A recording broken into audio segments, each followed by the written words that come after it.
Hello, and welcome to Mythical Stories. Tonight, we're embarking on a peaceful journey into the realm of demigods, those extraordinary beings who walk between mortal and divine worlds. These are not the action heroes of modern stories, not the warriors perpetually locked in battle. Tonight, you'll discover the serene truth about demigods, the gentle moments between their legendary deeds, the quiet wisdom they carried, the peaceful purpose that guided their extraordinary lives.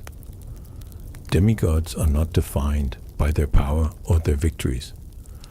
They're defined by their connection to both worlds, mortal and divine, and by the unique compassion that comes from understanding both.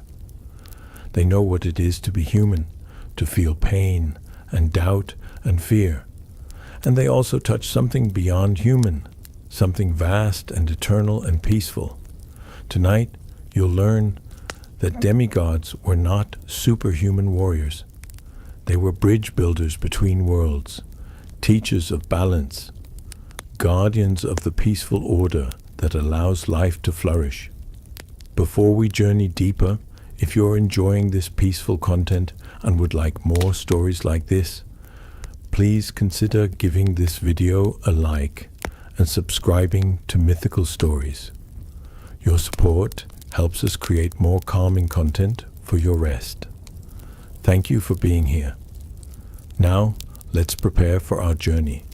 Find a comfortable position in your bed. Let your body settle completely, feeling the support beneath you, knowing you're safe, knowing you can let go completely. Take a deep breath in through your nose, drawing in calm and peace, and let it out slowly through your mouth, releasing any tension, any thoughts of the day, any need to do anything other than rest. Again, breathe in deeply, filling your lungs with tranquility, and release, feeling your shoulders drop, your jaw relax, your whole body softening into complete rest. One more time, breathe in the peaceful energy of the demigods who found serenity even in their extraordinary lives. And let everything go, sinking deeper into rest, deeper into peace, deeper into the gentle wisdom we're about to explore. Perfect. You don't need to do anything but listen. You can close your eyes or keep them softly open. There's nowhere you need to be. Nothing you need to do, nothing you need to remember or accomplish. Just rest, just be still, just let the gentle stories of demigods carry you into the most peaceful sleep. Let's begin our journey through the surprisingly serene world of legendary demigods. Hercules, the strength of gentleness. Let's start with perhaps the most famous demigod of all, Hercules, known in Greek as Hercules, the son of Zeus and the mortal woman Alcmene. When people think of Hercules, they think of his 12 labors, of his incredible strength, of him slaying monsters and performing impossible tasks. But there's another Hercules, one that exists in the quiet moments between the famous stories. A gentle giant who never wanted to fight, who used his strength primarily to protect, not to conquer. Hercules was born with strength beyond any mortal, yes. But strength is not the same as violence. Strength can be gentle. Strength can be protective. Strength can be the foundation for the deepest peace, because when you're truly strong, you have nothing to prove. You don't need to demonstrate your power. You don't need to dominate or intimidate. You can simply be, knowing that your strength is there if needed, but not needing to display it constantly. Hercules understood this. Between his labors, between the famous tasks that everyone remembers, Hercules lived quietly. He had a home.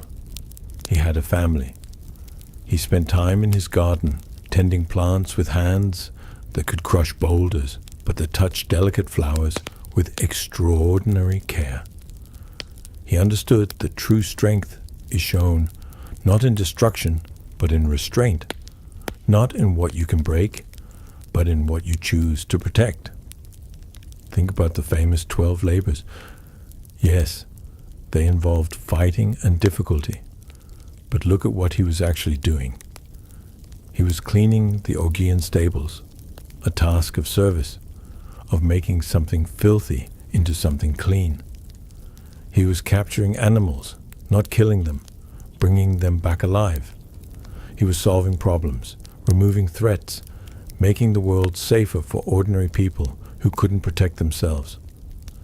Hercules was not a conqueror. Hercules was a protector. Every labor he performed made the world more peaceful, more safe, more ordered. He removed chaos. He eliminated dangers. He created conditions where ordinary people could live without fear. This is not the work of a warrior. This is the work of a guardian, of someone who uses their extraordinary gifts to serve peace rather than to create conflict. And the famous madness of Hercules, the tragedy where he killed his own family, this was not his true nature. This was a curse inflicted on him by Hera, who was jealous of him because he was Zeus's son by another woman. The madness was external, imposed, a violation of who Hercules truly was. And when he recovered, when he realized what he had done, he was devastated. He sought purification.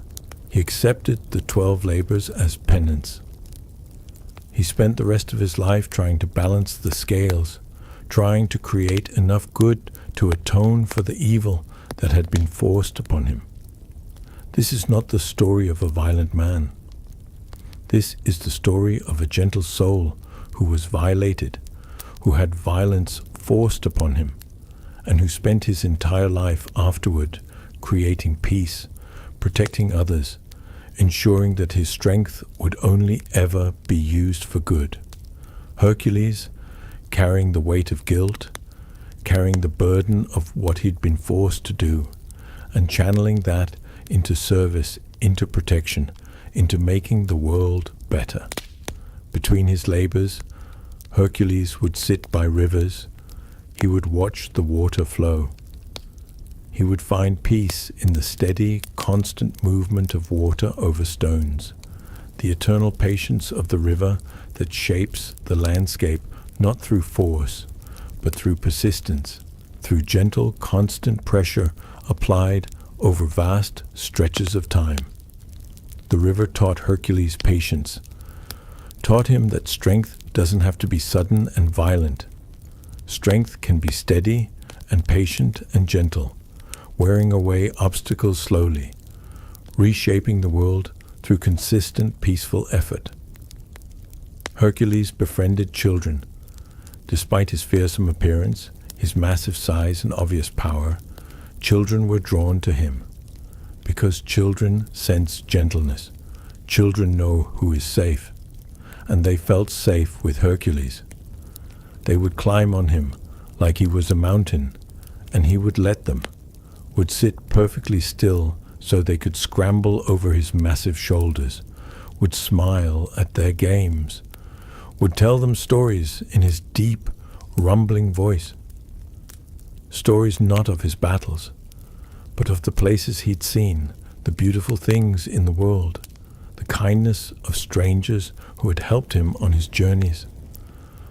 Hercules knew what it was to be strong and to choose gentleness, knew what it was to have the power to harm, but to choose instead to protect, knew what it was to carry burdens that would crush most people, and to keep going, keep serving, keep making the world better despite the weight of everything he carried. Tonight, as you rest, think of Hercules not as the warrior, but as the gardener, not as the fighter, but as the protector of children, not as the hero of violence, but as the gentle giant who understood that true strength is shown in restraint, in patience, in the choice to be gentle, even when you have the power to be otherwise. Hercules teaches us that strength and gentleness are not opposites. They're partners. True strength enables true gentleness. Because when you're genuinely strong, you have nothing to fear, nothing to prove, nothing that requires you to be anything other than gentle. You can afford to be kind. You can afford to be patient. You can afford to be soft. Because your strength is not in question. It's simply there, a foundation, allowing you to be as gentle as you choose to be. Sleep now with the strength of Hercules. Not the strength to fight, but the strength to rest completely, to surrender fully, to be utterly gentle with yourself as you sink into the deepest peace. Perseus, the hero who walked away. Let's turn now to another famous demigod, Perseus, son of Zeus and the mortal princess Danae. Perseus is famous for slaying Medusa, for rescuing Andromeda, for his adventures with gods and monsters. But the most remarkable thing about Perseus is not what he did during his adventures, it's what he did after them. Perseus completed his quests. He defeated Medusa, he rescued Andromeda and married her. He returned to his mother and saved her from an unwanted marriage. He fulfilled every task set before him. And then, having proved himself, having achieved fame and glory, having earned the favor of gods and the admiration of mortals, Perseus did something almost unique among Greek heroes. He walked away. He didn't seek more glory. He didn't pursue more adventures. He didn't try to conquer kingdoms or amass power. He simply retired. He took Andromeda, took his mother, and founded a small city called Mycenae. And there he lived out his days in peace, as a king, yes, but a peaceful king, a ruler focused on building and protecting rather than conquering. This is extraordinary. Most heroes of Greek myth die tragically, brought down by hubris or fate or the jealousy of gods. But Perseus lived to old age and died peacefully. Because Perseus understood something that most heroes never learn: when to stop, when enough is enough, when glory and adventure are less important than peace and family and the quiet satisfaction of a life well lived. Perseus knew that being a hero was not his identity. It was a role he played for time, a set of tasks he needed to complete. But once those tasks were done, he didn't cling to the hero identity.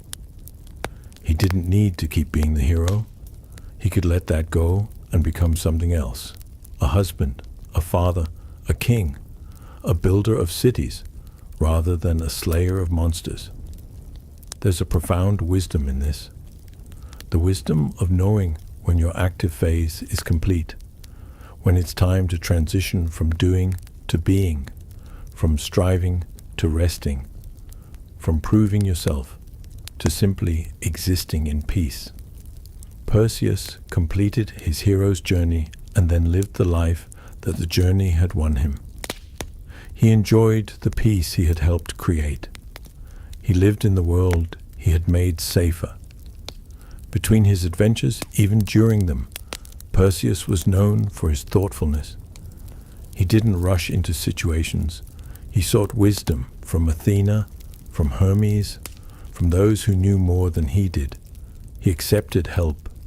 He used gifts from the gods, the winged sandals, the reflective shield, the cap of invisibility.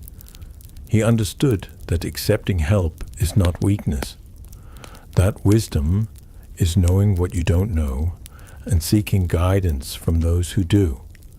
When Perseus fought Medusa, he didn't charge in with brute force. He used strategy. He used the reflective shield to see her without looking at her directly. He approached carefully, thoughtfully, respecting the danger while not being paralyzed by fear. This is the demigod's way. Not reckless courage, but thoughtful bravery. Not ignoring danger, but facing it with preparation and wisdom. And after he defeated Medusa, Perseus didn't destroy her head. He kept it, carefully contained, and used it only when necessary to protect others. He turned enemies to stone to save Andromeda, to save his mother. But he didn't use this terrible power casually or frequently. He respected the power he carried and used it sparingly, only when there was no other choice. This is maturity. This is wisdom. Understanding that having power doesn't mean you should use it, that the greatest power is often shown in restraint, in choosing not to act, in holding back even when you could unleash devastation. Perseus carried the head of Medusa, one of the most terrible weapons imaginable, and he used it perhaps 3 times in his entire life. The rest of the time, he simply kept it safe, kept it contained, knowing it was there if needed, but not needing to use it, not needing to prove he had it. Eventually, Perseus gave the head to Athena, who placed it on her shield. He didn't keep this power forever. He didn't hoard it. When the time was right, he gave it to someone wiser, someone who would use it even more carefully than he had. This is the opposite of power hunger. This is someone who held power lightly, who understood that power is a responsibility and a burden, not a treasure to be clutched. In Mycenae, in the city he founded, Perseus lived quietly. He walked through his city, and people greeted him with respect but not with fear. He was not a tyrant. He was not distant or frightening.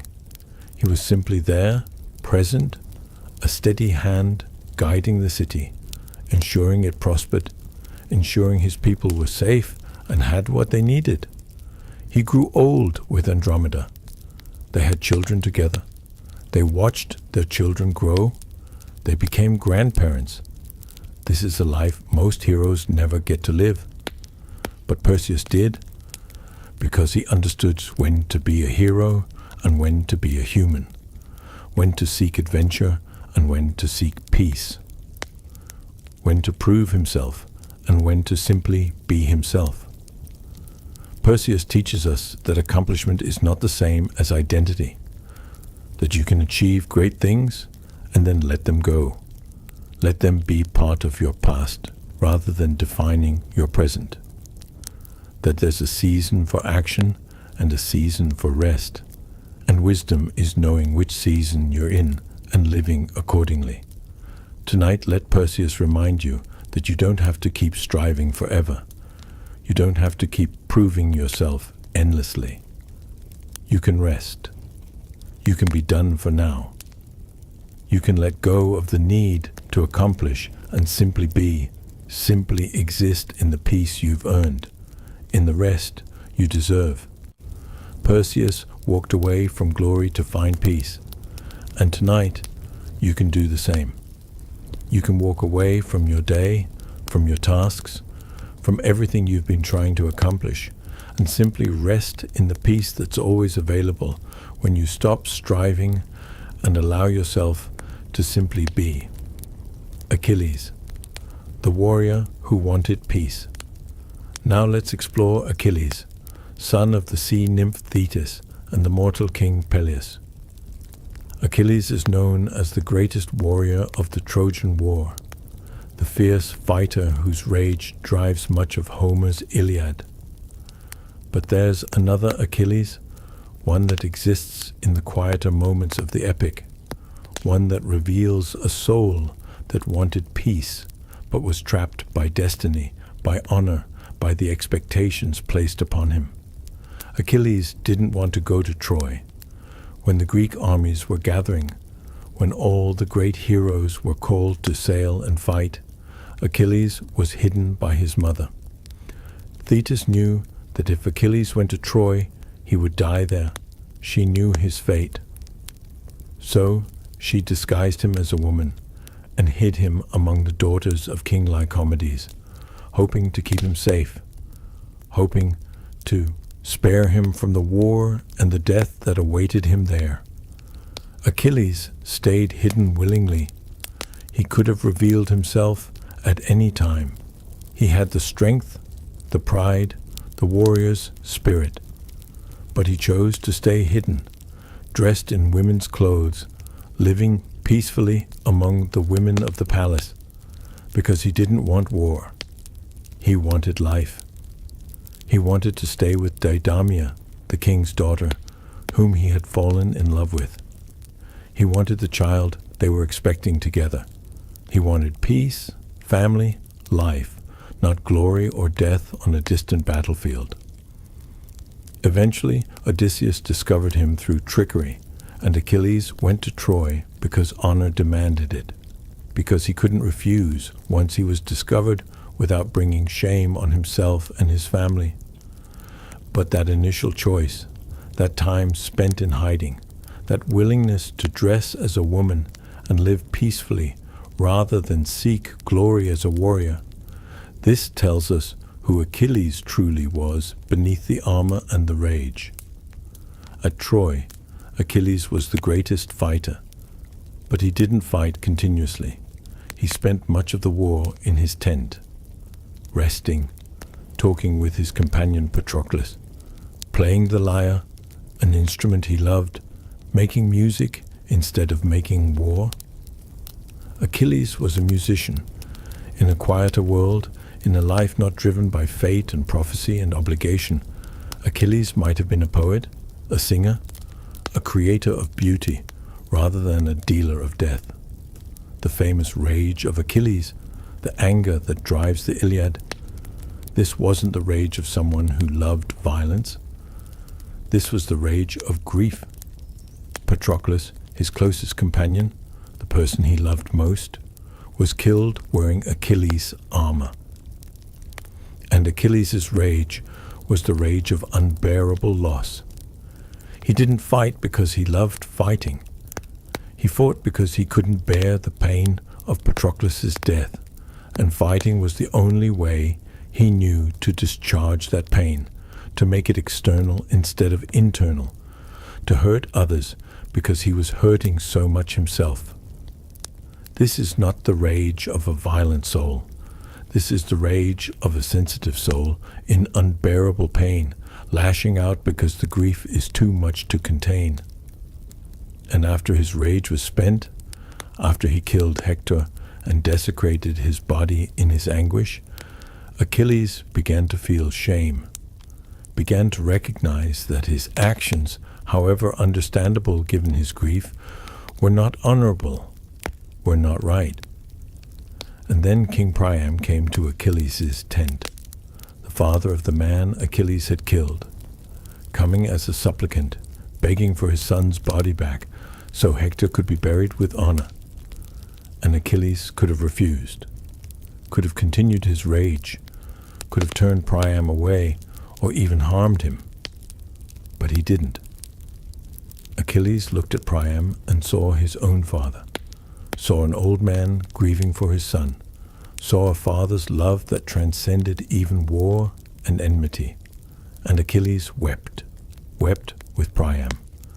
They wept together, enemy and enemy, warrior and the father of the man the warrior had killed. They wept together for Patroclus and for Hector, for all the sons lost in this terrible war, for all the grief that war creates. And Achilles gave Hector's body back, gave it back gently, with respect, helped prepare it for burial, granted a truce so the Trojans could hold funeral rites. In that moment, Achilles wasn't a warrior. He was a human being connecting with another human being through shared grief, through the love that fathers have for sons, through the recognition that all the fighting, all the glory, all the honor, none of it is worth the cost of these precious lives, these irreplaceable people, these sons who should have lived long lives, but who died young on foreign soil far from home. This is the true Achilles, not the rage-filled warrior, but the grief-stricken young man who wanted to live, who loved music and beauty, who loved his friend so deeply that losing him broke something in him, who could recognize a father's grief even in his enemy and respond with compassion, with tears, with the return of his enemy's body so that enemy could be honored in death. Achilles died at Troy just as the prophecy foretold. An arrow to his heel, the one vulnerable spot on his otherwise invulnerable body. But before he died, he had that moment with Priam, that moment of shared humanity, that moment where war stopped and grief connected two men across the divide of enmity, that moment where Achilles remembered that he was human, mortal, feeling, capable of compassion even in the midst of war. Achilles teaches us that rage is often grief in armor, that violence is often pain that doesn't know how to express itself any other way, that even the fiercest warrior might be at heart a musician, a lover, a person who wanted peace but was pushed into war by fate and circumstance and expectation. Tonight, let Achilles remind you that beneath whatever armor you wear, whatever fierce face you present to the world, you're allowed to grieve. You're allowed to feel. You're allowed to put down your weapons, metaphorical or otherwise, and simply be soft, be vulnerable, be human. Achilles in his tent, playing the lyre.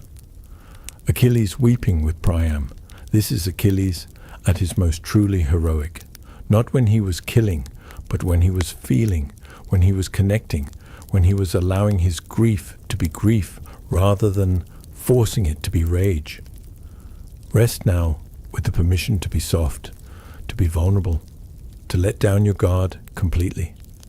You don't need armor while you sleep. You don't need weapons. You can be as undefended as Achilles playing music, as Achilles weeping with his enemy.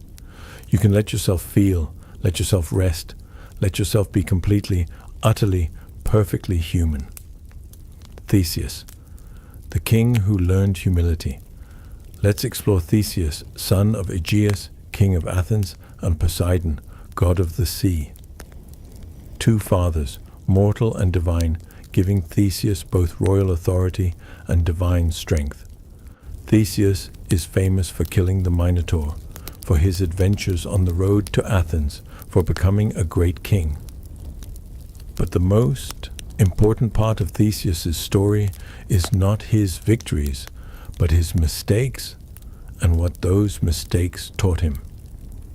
Theseus was young and confident when he volunteered to be among the tributes sent to Crete to face the Minotaur.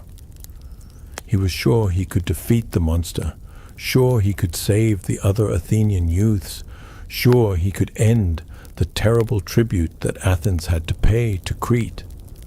And he did. With Ariadne's help, with her thread to guide him through the labyrinth, Theseus killed the Minotaur and found his way back out. But here's where Theseus' story becomes less glorious. He promised to marry Ariadne, promised to take her back to Athens with him. She had betrayed her own family to help him, had given him the tools he needed to succeed. And Theseus abandoned her, left her sleeping on an island, and sailed away. Different versions of the myth give different reasons, but the result is the same.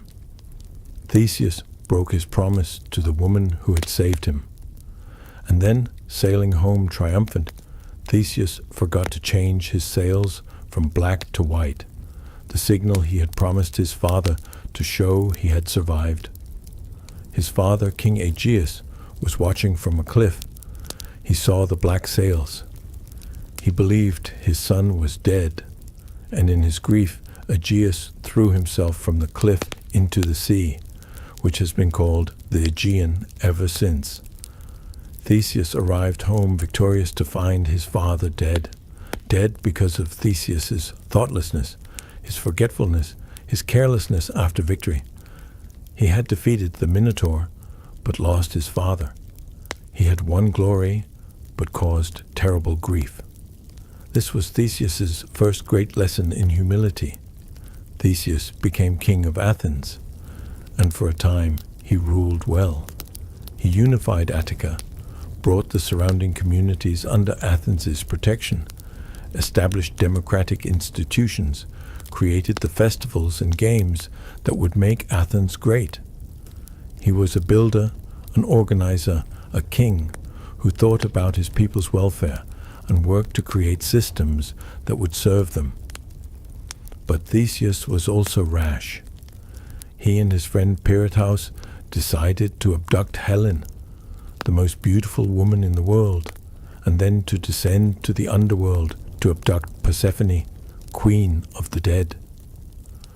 This was hubris, overreach, the kind of arrogance that comes from too many victories, too much success, believing that because you've done great things, you can do anything, even things that violate the natural order. In the underworld, Theseus and Perseus were trapped, stuck to chairs by divine power, unable to move, unable to escape. Theseus sat there, trapped in the realm of the dead, for years. Eventually, Hercules came and freed Theseus, though Perseus remained trapped forever. But those years in the underworld, those years of being completely powerless, completely helpless, unable to do anything but sit and think about the choices that had led him there, these years transformed Theseus. When he returned to Athens, he found his kingdom in chaos. In his absence, rivals had seized power. The people had turned against him. He tried to reclaim his throne, but he couldn't. He had been gone too long. His authority was gone. The people no longer wanted him as king. Theseus could have fought, could have used his demigod strength to force his way back into power. But he didn't. He accepted the people's will. He accepted that he had lost his kingdom through his own poor choices. And he went into exile, left Athens peacefully, gave up his crown without violence, without bitterness, simply accepting the consequences of his actions. He went to the island of Skyros, seeking refuge. And there the king of Skyros, fearing Theseus even in exile, pushed him from a cliff to his death. Theseus died not in glorious battle, but in exile, betrayed, brought down by his past mistakes and by fear of who he had been. This is not a triumphant story, but it's a deeply human one. Theseus made mistakes. He was thoughtless, arrogant, rash. He hurt people, betrayed promises, overreached, and he paid for these mistakes. He lost his father, lost his kingdom, lost his life.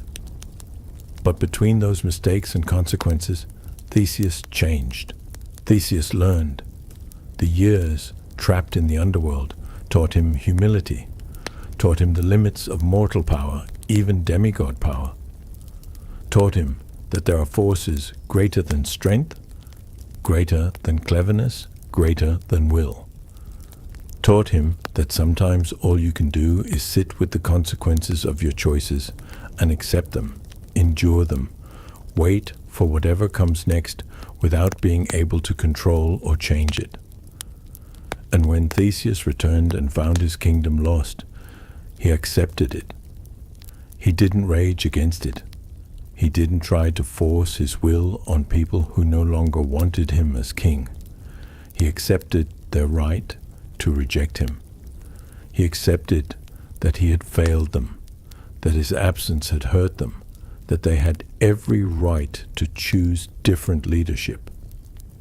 This acceptance, this humility, this willingness to face consequences without trying to fight or evade them, this is Theseus's final and greatest lesson. Not the strength to kill monsters, but the strength to accept when you've failed, when you've lost, when the consequences of your choices have come due, and all you can do is bear them with as much dignity and grace as possible. Theseus teaches us that mistakes are part of the path, that even demigods fail, make poor choices, hurt others, lose what they value, that there's no perfection, no flawless journey, no way to live greatly without also sometimes failing greatly. But what matters is not avoiding mistakes, which is impossible, but learning from them, letting them change you, allowing failure to teach humility and poor choices to teach wisdom. Tonight, let Theseus remind you that you don't have to be perfect, that your mistakes don't define you unless you refuse to learn from them, that consequences are not punishments, but teachers, not attacks, but information about what doesn't work, what you need to change, how you need to grow. And let Theseus's acceptance, his final willingness to face consequences without fighting them, without denying them, without raging against them, let this be your example as you surrender into sleep. You don't have to control everything. You don't have to fight everything. You can simply accept, simply surrender, simply allow what is to be what it is, trusting that even in surrender, even in acceptance, even in the letting go of control, you are safe, you are held, you are exactly where you need to be. Helen of Troy, the demigod who bore beauty.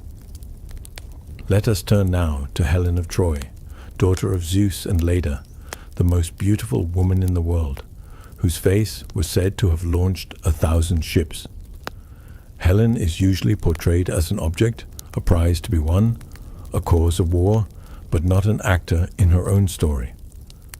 But Helen was a demigod, a daughter of Zeus, and her story, when we look closely, is about the burden of beauty, the cost of being desired, the weight of being fought over without being consulted. Helen didn't choose to be beautiful. Beauty was her divine gift, her inheritance from Zeus. From childhood, Helen was the most beautiful girl anyone had ever seen, and this beauty was not a blessing. It was a burden. Before she was even old enough to marry, Helen was abducted by Theseus, who wanted her for her beauty. She was rescued by her brothers, the Dioscuri, brought home, but the message was clear. Her beauty made her a target, made her something to be taken, to be possessed. When Helen came of age, every prince and king in Greece wanted to marry her. Dozens of suitors came to her father's house, competing for her hand. The competition was so fierce, the suitors so powerful and proud, that Helen's father feared that when he chose one, all the others would go to war over the rejection. So Odysseus suggested an oath. All the suitors would swear to accept Helen's choice and to defend her chosen husband if anyone tried to take her from him. Helen chose Menelaus, not because he was the most powerful or the most handsome or the richest, but because he was kind, because he seemed like he would be a good husband, because among all these men competing for her, he was one of the few who seemed to see her as a person rather than as a prize. And for a time, Helen was happy. She and Menelaus had a daughter, Hermione. They lived peacefully in Sparta. Helen ran her household, raised her child, lived the life of a queen. And then Paris came. Paris, Prince of Troy, arrived as a guest in Menelaus' house, and Paris, with Aphrodite's help, with divine intervention Helen had no control over, Paris and Helen fell in love. Or perhaps Aphrodite simply made them believe they were in love. Perhaps Helen was enchanted, her will overcome by divine power. The myths are unclear about how much choice Helen had, whether she went willingly or was compelled, whether she truly loved Paris or was a victim of divine manipulation. What's clear is that Helen left Sparta and went to Troy with Paris. And this choice, or non-choice, This action, that may or may not have been truly hers, sparked a 10-year war. Thousands died, cities burned, families were destroyed, all because of Helen, because of her beauty, because men wanted to possess her, or wanted to reclaim her, or wanted to punish those who had taken her. Helen lived in Troy during the war, and she was miserable. She stood on Troy's walls and watched Greeks and Trojans kill each other over her. She saw men die for her beauty, for the possession of her. She heard herself called Helen of Troy, but also face that launched 1,000 ships, and less kindly, whore, betrayer, the cause of all this suffering. But Helen hadn't started the war. Men had started the war. Men who couldn't accept that Helen had left, that she had chosen or been compelled to choose Paris over Menelaus. Men who saw Helen as property that had been stolen and needed to be reclaimed. Men whose honor required war, required blood, required the destruction of a city, all because one woman had left her husband. Helen saw this clearly. In Homer's Iliad, Helen is one of the most self-aware characters. She knows that the war is being fought over her. She knows that her beauty has caused suffering. She calls herself hateful, wishes she had died before causing all this pain. But she also recognizes the absurdity, the tragedy, the terrible waste.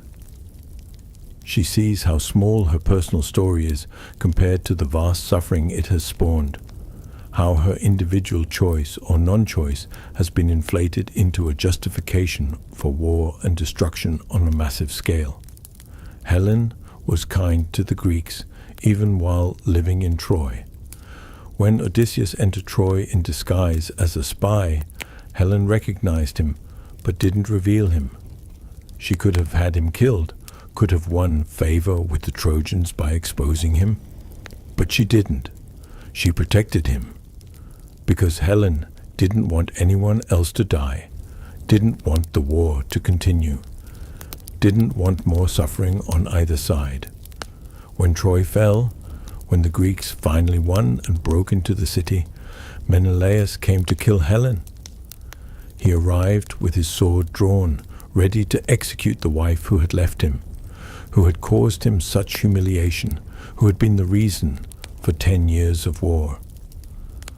But when he saw Helen, he couldn't do it.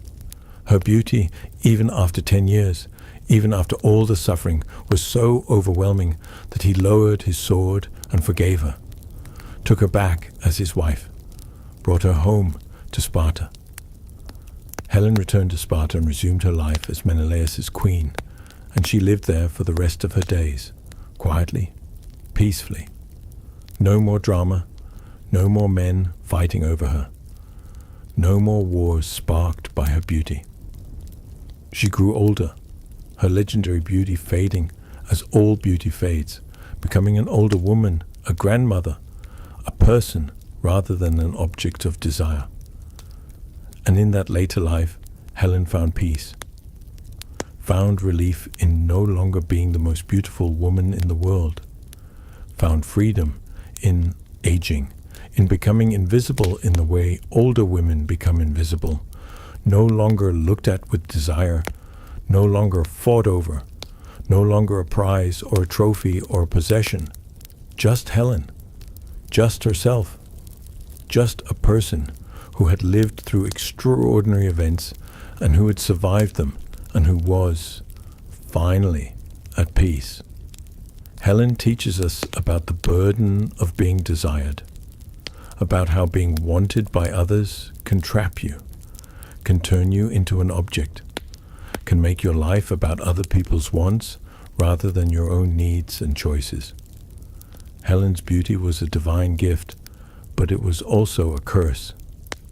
It made her valuable, but also vulnerable, made her powerful, but also powerless, made her the cause of great events, but also the victim of them, swept along by forces beyond her control. Helen also teaches us about patience, about endurance, about surviving circumstances you didn't choose and can't control. Helen didn't start the Trojan War, but she had to live through it, had to bear the weight of being its supposed cause, had to endure the hatred and the blame and the death, all while knowing that she was just a person, just a woman who had made a choice or had a choice made for her, and that choice had been magnified beyond all reason into a justification for apocalyptic violence. Tonight, as you rest, let Helen remind you that you're not responsible for others' reactions to you, that if your choices, your actions, your very existence somehow triggers responses in others that are disproportionate or destructive, that's not your burden to carry. You're not responsible for managing others' desires, others' anger, others' need to fight over you or because of you. Helen found peace when she stopped being desired, when she aged past her legendary beauty, when she became just a person rather than an icon. And you, tonight, can find peace by letting go of the need to be anything other than yourself. Not the self that others want you to be. Not the self that fulfills others' desires or expectations, but simply yourself, the person beneath whatever beauty or talent or gift makes others want to possess you, to claim you, to fight over you. You are not an object. You are not a prize. You are not the cause of others' conflicts. You are simply yourself, a person trying to live, trying to survive, trying to find peace in a world that often wants to make you into something you're not. Let Helen's story give you permission to age, to change, to become invisible if that brings you peace, to shed whatever makes others desire you if that desire has become a burden rather than a blessing. Sleep now with the knowledge that your worth is not in how others see you, not in how you're desired or fought over, but in your simple existence, your enduring presence, your survival through whatever circumstances have shaped your life. Helen survived. Helen found peace, and so can you. Aeneas, the dutiful son who carried the past. Let's turn now to Aeneas, son of the goddess Venus and the mortal Anchises. Aeneas is the hero of Virgil's Aeneid, the Trojan prince who survived the fall of Troy and journeyed to Italy to found what would become Rome. But Aeneas is not a typical hero. He's not driven by personal glory or ambition. He's driven by duty, by responsibility, by the weight of carrying not just his father, but his entire culture into an uncertain future. When Troy fell, when the Greeks broke into the city and began slaughtering the Trojans, Aeneas could have fled alone. He was strong, capable, a great warrior. He could have escaped easily by himself. But he didn't. He went back for his father, Anchises, an old man who couldn't walk, couldn't flee on his own. Aeneas lifted his father onto his shoulders, and he carried him out of the burning city, through streets filled with fighting and death, through gates and into the countryside, carrying the weight of his father, carrying the weight of the past, carrying the weight of everything that had been. This image, Aeneas carrying his father from burning Troy, has become one of the most enduring images in Western art, because it captures something essential about Aeneas, about what it means to be dutiful, to be responsible, to honor what came before you, even when it would be easier to leave it behind and move forward unencumbered. Aeneas also carried the household gods, the penates, the sacred objects that represented Troy's connection to the divine. And he led his young son, Ascanius, by the hand. So Aeneas was simultaneously carrying the past, his father, the present, the sacred objects, and the future, his son, He was the bridge between generations, the one who connected what had been to what would be, ensuring continuity even in the midst of destruction and loss. The journey from Troy to Italy took years. Aeneas and his followers sailed across the Mediterranean, stopping at various places, seeking a home, trying to find where they were meant to settle. And throughout this journey, Aeneas was tired. He was grieving. He had lost his city, lost his wife in the chaos of Troy's fall, lost everything familiar and comfortable. He could have given up, could have settled somewhere easier, somewhere closer, but he didn't. Because Aeneas had a destiny, the gods had told him he was to found a new Troy in Italy, a city that would become great, that would eventually become Rome. And Aeneas accepted this destiny even though it meant years of wandering, years of difficulty, years of loss and grief and exhaustion. He accepted it because duty required it, because his people needed leadership, because the future depended on him fulfilling his role. This is not easy heroism. This is the hard, grinding heroism of simply keeping going when you're tired, of continuing to carry burdens when your shoulders ache, of leading when you'd rather rest, of making sacrifices for a future you might not even live to see. Aeneas is the hero of endurance, of persistence, of doing what needs to be done even when it's difficult and thankless and exhausting. In Carthage, Aeneas found love. Queen Dido welcomed him and his followers. She gave them refuge, gave them rest. And Aeneas and Dido fell in love. For a time, Aeneas was happy. He had found peace, found love, found a place where he could stop wandering and simply rest. He could have stayed, could have married Dido, become king of Carthage, lived out his days in peace and comfort and love. But the gods reminded him of his duty, reminded him that he was meant to go to Italy, to found a new city, to fulfill his destiny. And Aeneas, heartbroken, left. He left Dido, left the woman he loved, left the peace he had found, and sailed away to continue his journey. Not because he wanted to, because he had to, because duty required it. Dido, devastated by his departure, killed herself. And Aeneas knew this, knew that his choice to honor his duty had cost Dido her life, knew that following his destiny meant causing terrible pain to someone he loved. This is the cost of duty. This is the burden of responsibility. Sometimes honoring what you're meant to do requires hurting people you care about, requires leaving behind what makes you happy, requires sacrificing personal peace for a larger purpose. When Aeneas finally reached Italy, the struggles weren't over. He had to fight for the land, had to overcome local resistance, had to forge alliances, had to prove himself worthy of founding a new city. And through all of this, Aeneas remained dutiful, remained focused on his purpose, remained committed to the task he'd been given even when it was hard, even when he was tired, even when he longed for rest.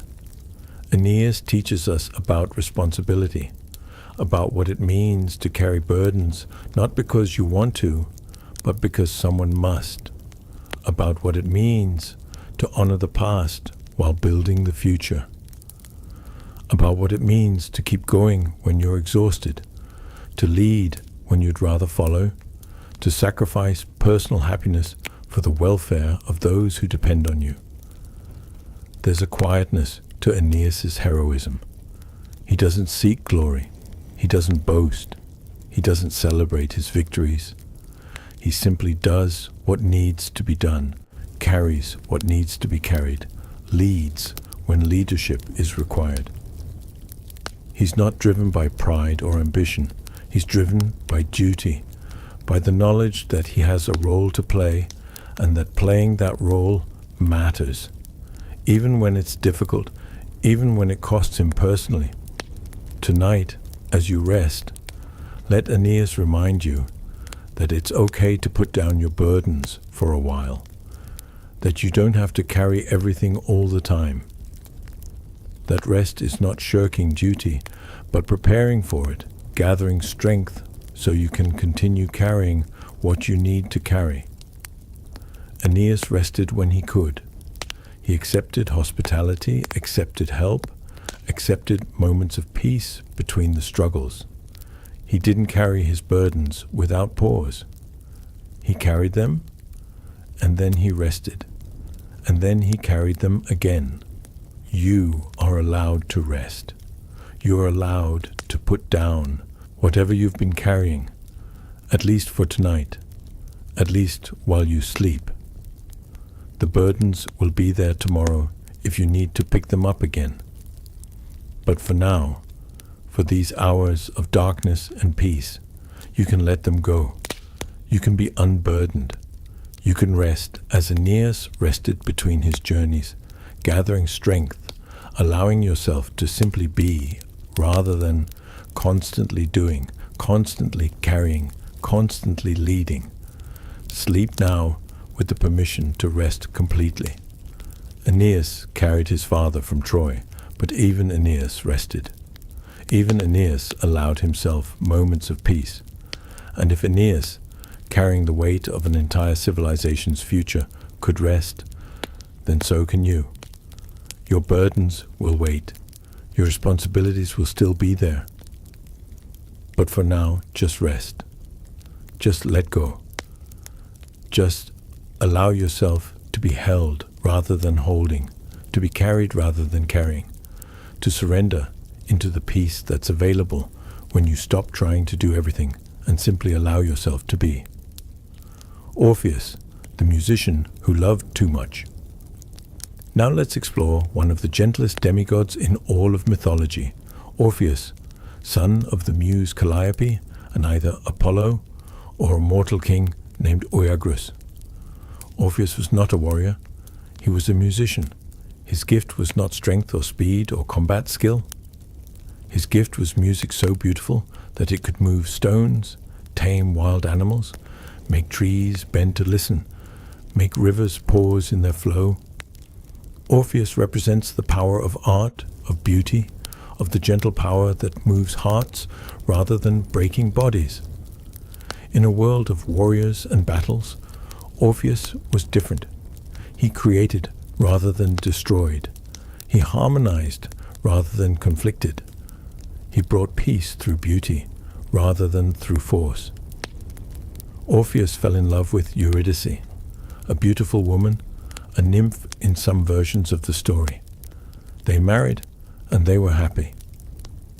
Their love was one of the great loves, the kind of love that poets write about, that songs celebrate, that represents the best of what love can be. Pure, joyous, complete. And then Eurydice died. She was walking in a field and stepped on a snake, was bitten, and died from the venom. Just like that. A sudden, random, meaningless death. One moment she was alive, the next she was gone. And Orpheus was shattered. His grief was so profound that he couldn't bear it, couldn't accept it, couldn't live in a world where Eurydice was dead. So Orpheus did something almost no mortal has ever done. He went to the underworld. He descended to the realm of the dead, carrying only his lyre, using only his music as protection and plea.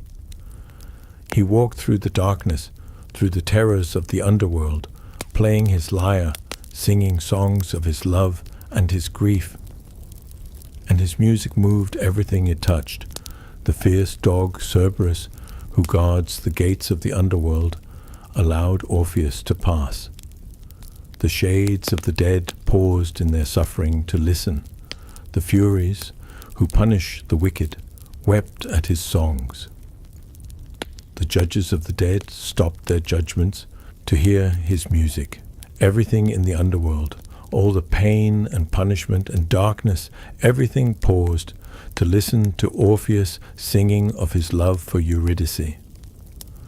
Orpheus reached Hades and Persephone, the king and queen of the underworld, and he played for them. He sang of his love. He sang of his grief. He sang of the beauty that had been taken from the world when Eurydice died, and his music moved even the hearts of the gods of death. Persephone wept. She knew what it was to be taken from the world of light, to be separated from those you love. She knew grief and loss and longing, and she was moved by Orpheus's love, by his willingness to descend to the underworld for his beloved, by the beauty of his music and the depth of his devotion. Hades, moved by his wife's tears and by the beauty of Orpheus's song, agreed to let Eurydice return to life, but he set one condition.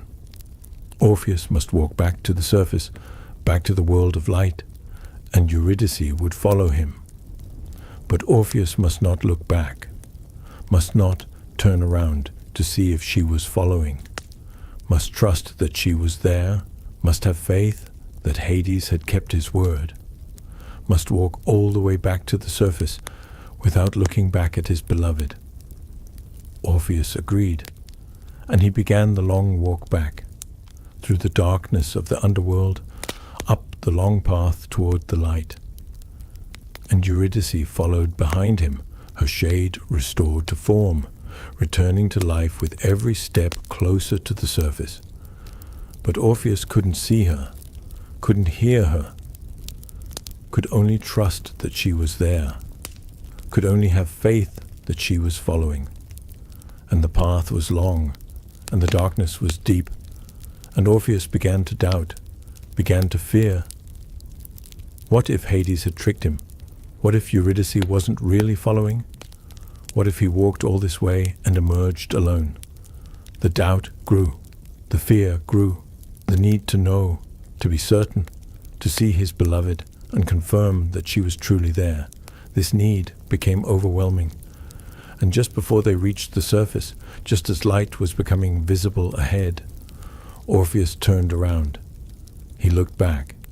He had to know, had to see, couldn't bear the uncertainty any longer. And he saw Eurydice, saw her for just a moment, saw her reaching toward him. And then she faded. She was pulled back into the underworld. The condition had been broken. Orpheus had looked back, and Eurydice was lost. Orpheus tried to return to the underworld, tried to descend again, tried to repeat his journey. But he couldn't. The dead are only given one chance. The underworld had been generous once, and would not be generous again. Eurydice was gone forever, and it was Orpheus's own doubt, his own inability to trust, his own need to know rather than to have faith that had lost her. Orpheus returned to the world without Eurydice, and he never loved again, never married again, never sang songs of joy again. He sang only of grief, only of loss, only of his beloved, who had been returned to him, and then lost again because of his own doubt. His music, which had once been joyful and celebratory, became mournful, became an expression of endless grief. Eventually, Orpheus was torn apart by Maenads, followers of Dionysus, women in a religious frenzy who killed him because he refused their advances, because he remained faithful to Eurydice's memory even in death. And after his death, Orpheus's shade went to the underworld, where he was finally reunited with Eurydice. In death, they were together again, forever. Orpheus teaches us about the power and the danger of love. Love that's so strong it makes you descend to the underworld. Love that moves even the hearts of death itself. Love that's willing to risk everything, to face any danger, to overcome any obstacle. This is the power of love. This is what love makes possible. But Orpheus also teaches us about doubt, about how doubt can destroy what love creates, about how the inability to trust, the need to know with certainty, rather than to have faith, can cost us everything. Orpheus had won. He had convinced the gods of death to release Eurydice. He had accomplished the impossible. All he had to do was trust. Trust that she was following. Trust that Hades had kept his word. Trust that love was strong enough, that his music had been powerful enough, that the gods had been moved enough. But he couldn't trust. He had to know. He had to see. He had to turn around and confirm, and in confirming, he lost everything. This is the tragedy of Orpheus. Not that Eurydice died, but that she was returned and then lost again, because Orpheus couldn't trust, couldn't have faith, couldn't walk forward without looking back. Tonight, let Orpheus teach you about faith, about trust, about the importance of moving forward without constantly looking back, without constantly checking, without constantly needing to confirm. Sometimes trust requires not knowing. Sometimes faith requires uncertainty. Sometimes moving forward requires accepting that you can't see everything, can't control everything, can't know for certain, and moving forward anyway. And let Orpheus teach you about the beauty of grief, about how grief, however painful, is the price of love, about how the depth of grief reflects the depth of love. Orpheus's grief was so profound because his love was so great. He didn't try to stop grieving, didn't try to move on quickly, didn't try to forget Eurydice and find someone else. He honored his grief. He let it be as large as it needed to be. He expressed it through his music, through his art, through the songs that made even stones weep. Grief is not the enemy. Grief is love that has nowhere to go. Grief is the proof that something mattered, that someone was precious, that loss is real, because connection was real. Orpheus's grief is a testament to his love, and your grief, whatever you're grieving, is a testament to what you've loved, what you've valued, what has mattered to you. Sleep now with the music of Orpheus in your heart, the music that moved stones and tamed beasts and made the underworld pause, the music that came from love and grief and beauty, the music that reminds us that the gentle powers, the powers of art and beauty and love, are as great as any warrior's strength, as meaningful as any conqueror's victory, as worthy of honor as any battle won. Orpheus was no warrior, but his journey to the underworld was as heroic as any battle. His music was his strength, his love was his courage, his grief was his testimony. And his story reminds us that the gentle souls, the artists, the lovers, the ones who create beauty rather than destruction, these souls are demigods too, children of divine creativity, carriers of the sacred gift of making beauty in a world that often seems dark and harsh and cold. Rest in beauty, rest in music, rest in the knowledge that love and grief and art are worthy of honor, worthy of respect, worthy of being called heroic. You don't have to be a warrior to be strong. You don't have to conquer to be mighty. You can be gentle like Orpheus, creative like Orpheus, loving like Orpheus, and still be worthy of being called great. Asclepius, the healer who defied death. Let's explore now Asclepius, son of Apollo, and the mortal woman Coronis. Asclepius was the greatest healer in Greek mythology, a demigod whose gift was not strength or speed, but the ability to heal any illness, to cure any injury, to bring comfort to any suffering. Asclepius represents the gentle power of healing, of restoration, of making whole what has been broken. Asclepius' own birth was tragic. His mother, Coronis, was unfaithful to Apollo while pregnant with Asclepius. When Apollo discovered this, he killed Coronis in his rage. But as her body burned on the funeral pyre, Apollo felt remorse. He couldn't bear to lose his son along with Coronis. So he cut Asclepius from his mother's womb as she burned, saving the child even as the mother died. This is how Asclepius entered the world, born from death, rescued from fire, saved by a grieving father who couldn't bear to lose everything. From the very beginning, Asclepius's life was marked by the boundary between life and death, by the possibility of rescue even in the midst of loss, by the hope that even when someone is dying, they might still be saved. Apollo gave Asclepius to the centaur Chiron to raise. Chiron was the wisest of the centaurs, a teacher of heroes, and he taught Asclepius everything he knew about medicine, about herbs and healing, about the art of restoring health. And Asclepius learned quickly. He learned eagerly. He took everything Chiron taught him and went further, discovering new treatments, new techniques, new ways to heal injuries and cure diseases that had been thought incurable. Asclepius became the greatest healer the world had ever seen. He could cure any disease. He could heal any wound. He could restore health to anyone, no matter how sick they were, no matter how close to death. People came from everywhere to seek his help, and Asclepius helped them all. He never refused anyone. He never turned away a patient because they were too poor or too sick or too far gone.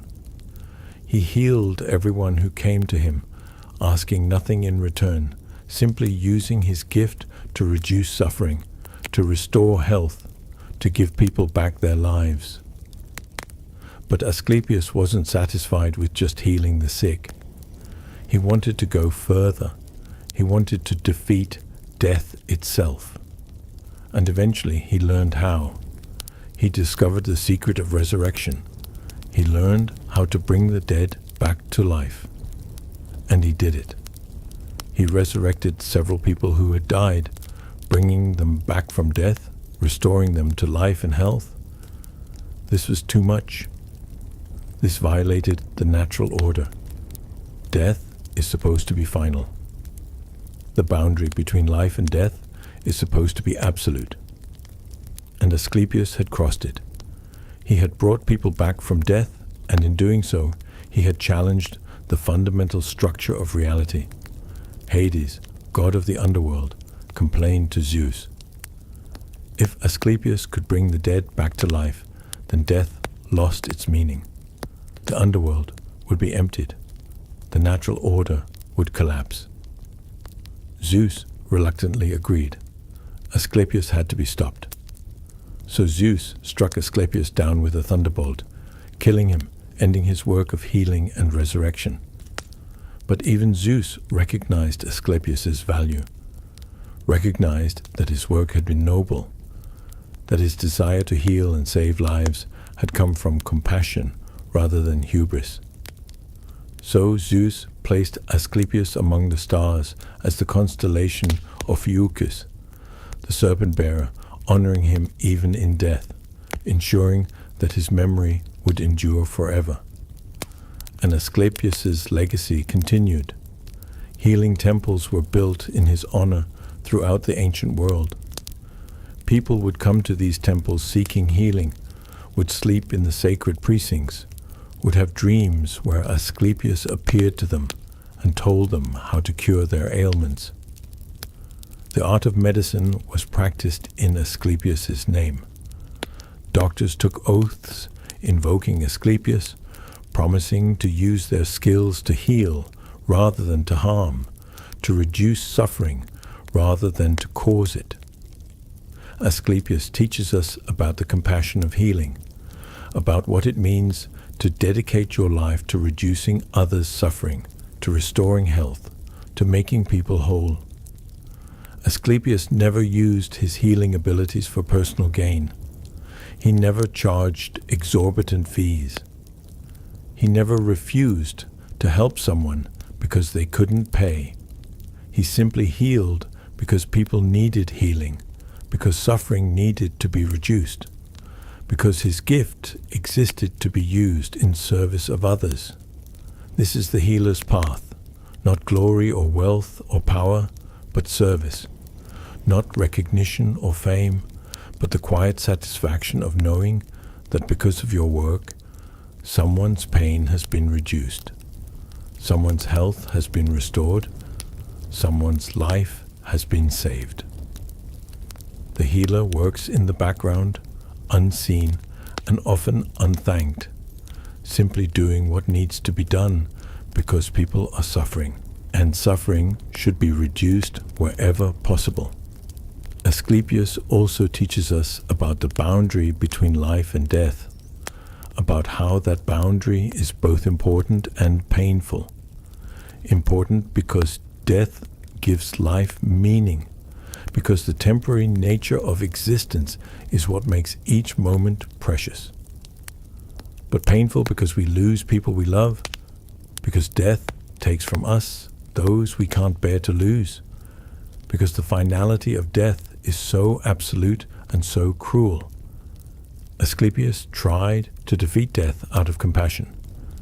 He saw people grieving, saw families torn apart by loss, saw the cruelty of death taking the young and the healthy and the beloved. And he couldn't bear it. He wanted to give people back to those who loved them. He wanted to undo death's work, to restore what had been taken. This is not hubris in the negative sense.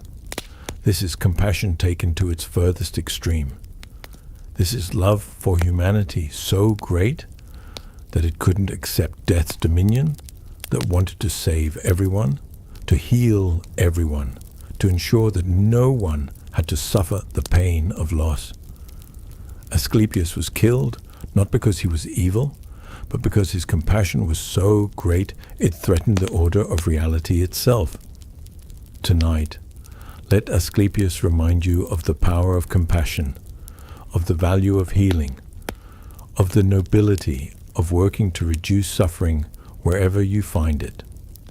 You don't have to be a doctor or a healer, in the literal sense, to follow Asclepius's path. Anyone who works to reduce suffering, who helps others heal, who offers comfort and care and compassion, anyone who sees pain and responds with a desire to help rather than to turn away, that person is walking Asclepius's path.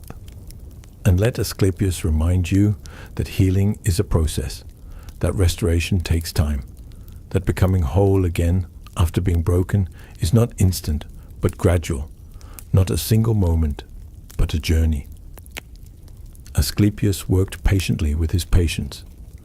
He didn't expect instant results.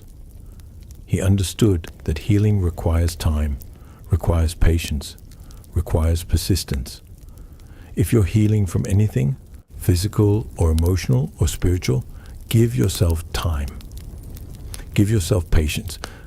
Give yourself the grace to heal at your own pace, not rushing, not forcing, just allowing the natural process of restoration to unfold. Asclepius would not rush you. Asclepius would simply be present, offering what help he could, trusting that healing happens in its own time, at its own pace, according to its own rhythm. Sleep now with the healing presence of Asclepius watching over you. The gentlest of demigods, the one who dedicated his life to reducing suffering, the one who was killed because his compassion was too great, the one who is honored in the stars, remembered whenever someone works to heal, to help, to reduce the pain that is so common in this world.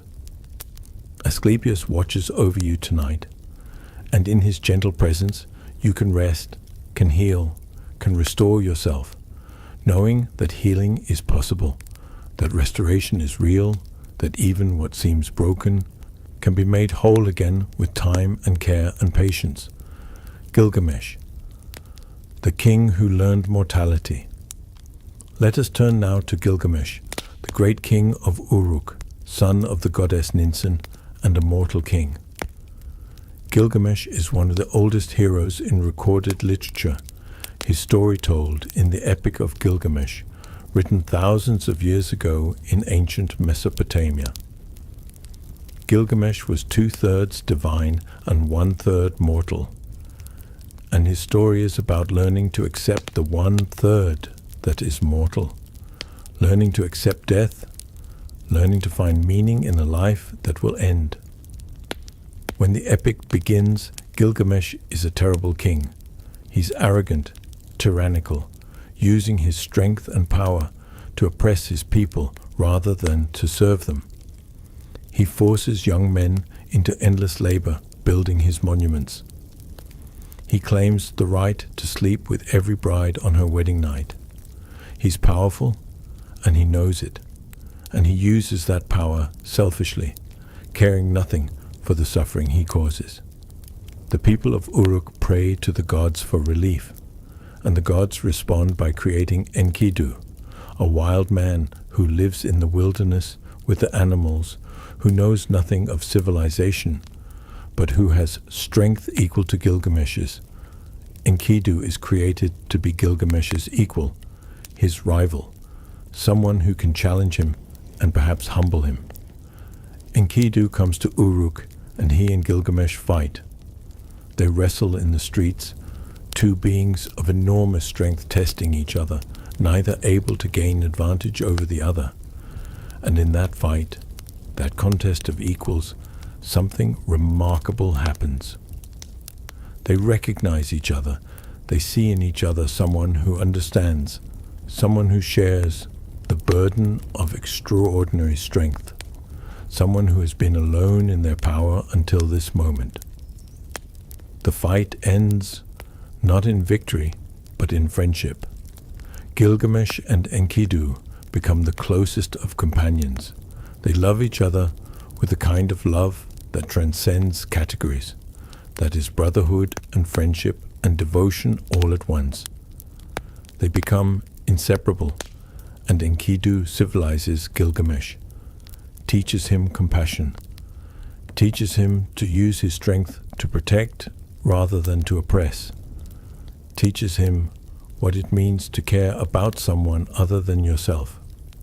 Together, Gilgamesh and Enkidu go on adventures. They travel to the cedar forest to fight Humbaba, the guardian monster.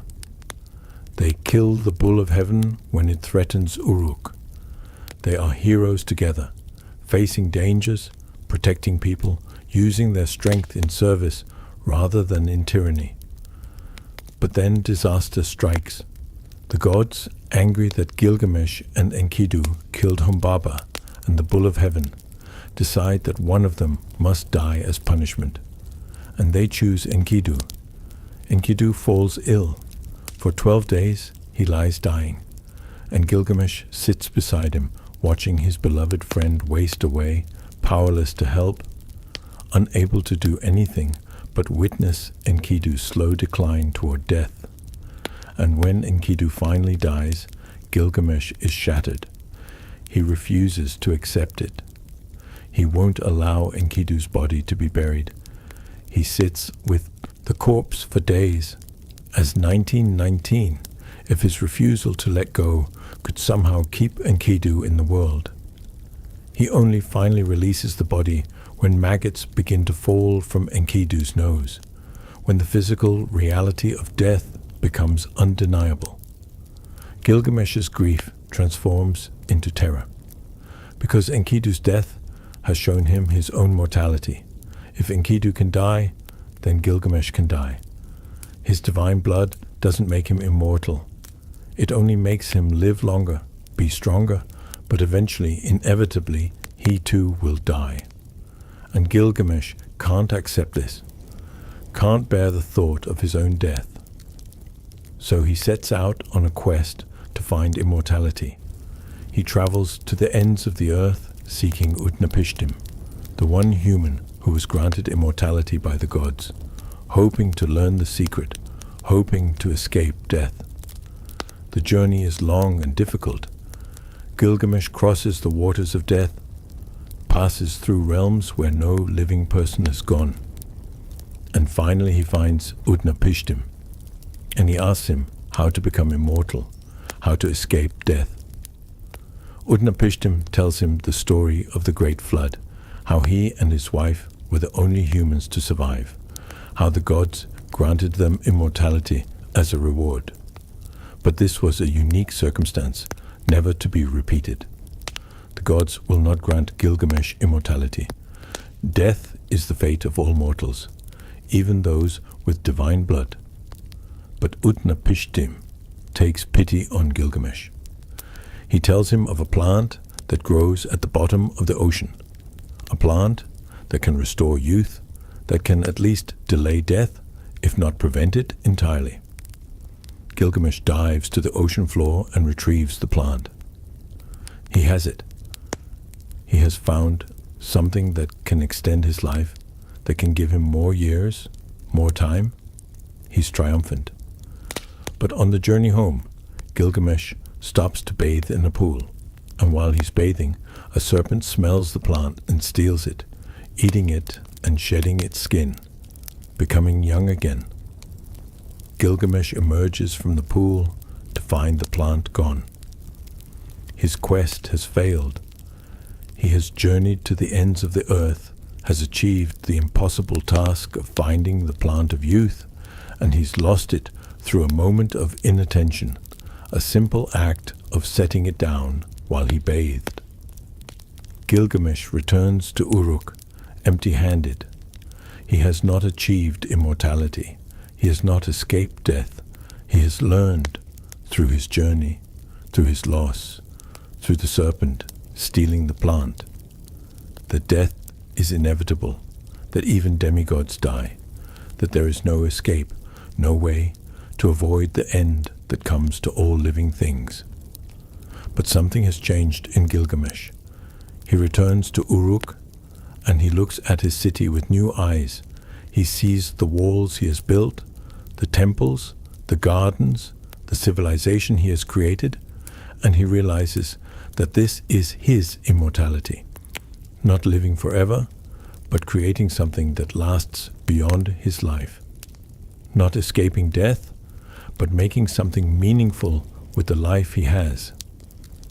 The epic ends with Gilgamesh showing the walls of Uruk to the one who has followed him on his journey, asking him to look at what has been built, to see how strong the walls are, how well made, how they will stand for generations. This is Gilgamesh's legacy, not eternal life, but work that endures. Not avoiding death, but accepting it and finding meaning anyway. Gilgamesh teaches us about acceptance, about learning to face the one thing we most want to avoid, our own mortality, and finding peace with it. Gilgamesh's quest to escape death is understandable. Who doesn't want to live forever? Who doesn't fear death? But his quest fails, and in that failure he learns wisdom. He learns that trying to escape death is futile, that the energy spent seeking immortality is better spent living well, creating meaning, building things that matter, loving people while they're here, making the most of the time we have rather than desperately trying to extend it forever. And Gilgamesh teaches us about friendship, about love, about how connection to others transforms us. Before Enkidu, Gilgamesh was a tyrant. After Enkidu, Gilgamesh became capable of compassion, of grief, of caring about something beyond himself. Enkidu's friendship civilized Gilgamesh, made him more human, more feeling, more capable of love. And Enkidu's death taught Gilgamesh about the preciousness of life, about how the temporary nature of existence is what makes it valuable, about how love matters more because it won't last forever. Tonight, let Gilgamesh remind you that you don't have to live forever for your life to matter. that the meaning of life is not in its length, but in its depth, not in how many years you live, but in how fully you live them, how deeply you love, how much beauty you create, how many lives you touch. Gilgamesh built walls that lasted for thousands of years. You're building something too. Maybe not walls, but relationships. Maybe not monuments, but memories. Maybe not temples, but moments of kindness and connection that ripple out beyond your life in ways you can't see, but that matter, that endure, that become your immortality. And let Gilgamesh teach you about grief, about how the loss of someone you love changes you, breaks something in you, but also opens something in you. Gilgamesh before Enkidu's death was powerful but shallow. Gilgamesh after Enkidu's death was grief-stricken but deep, broken but wise, mortal but meaningful. Grief is the price of love, and it's a price worth paying. Because a life without love, without connection, without caring enough about someone that their death destroys you, that life is not as valuable as a life that loves deeply and grieves deeply and finds meaning in both the love and the grief. Sleep now with the acceptance of Gilgamesh. The knowledge that your life will end, but that's okay. That's as it should be. That the temporary nature of existence is not a flaw, but a feature, not a problem to solve, but a reality to accept.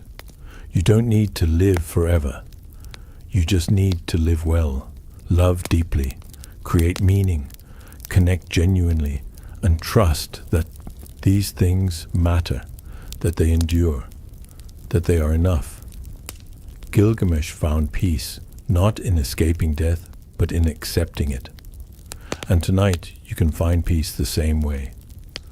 Not by trying to hold on forever, not by resisting the inevitable, but by surrendering to it, accepting it, and finding freedom in that acceptance. Sleep deeply, rest completely, knowing that this moment is enough, this breath is enough, this life, however long or short it may be, is enough. Atalanta, the huntress who ran free. Let us explore now Atalanta, daughter of King Iasus, and possibly the goddess Aphrodite or Artemis, though sources differ. Atalanta was a huntress, a runner, one of the few female heroes in Greek mythology who was defined by her own abilities rather than by her relationships to men. Atalanta's story begins with abandonment. When she was born, her father wanted a son, not a daughter. So he left the infant Atalanta on a mountainside to die, exposed to the elements, abandoned simply for being female. But Atalanta didn't die. A she-bear found the crying infant and nursed her, raised her as part of her own family. Atalanta grew up wild, living in the forest, learning to hunt, to run, to survive in nature. She was raised not by humans, but by animals, and this gave her a freedom that most women in ancient Greece never had. She wasn't taught that she should be quiet, demure, confined to the home. She was taught to be strong, fast, capable, independent. When Atalanta was older, hunters found her and brought her back to civilization. But Atalanta didn't become domestic. She remained a huntress. She devoted herself to Artemis, the virgin goddess of the hunt, vowing to remain unmarried, to live free, to never be bound to a man, or to the traditional role of wife and mother. Atalanta proved herself equal to any male hero. She joined the Caledonian boar hunt, a famous expedition where the greatest heroes of Greece gathered to hunt a monstrous boar that was terrorizing the countryside. And Atalanta was the first to wound the boar, drawing first blood, proving her skill exceeded that of the male hunters who had doubted her. Some of the men were angry that a woman had outdone them.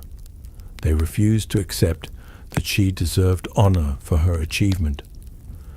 But Meligor, the leader of the hunt, recognized her skill and awarded her the boar's hide as a trophy, acknowledging that she deserved the honor. Atalanta's greatest fame came from her speed.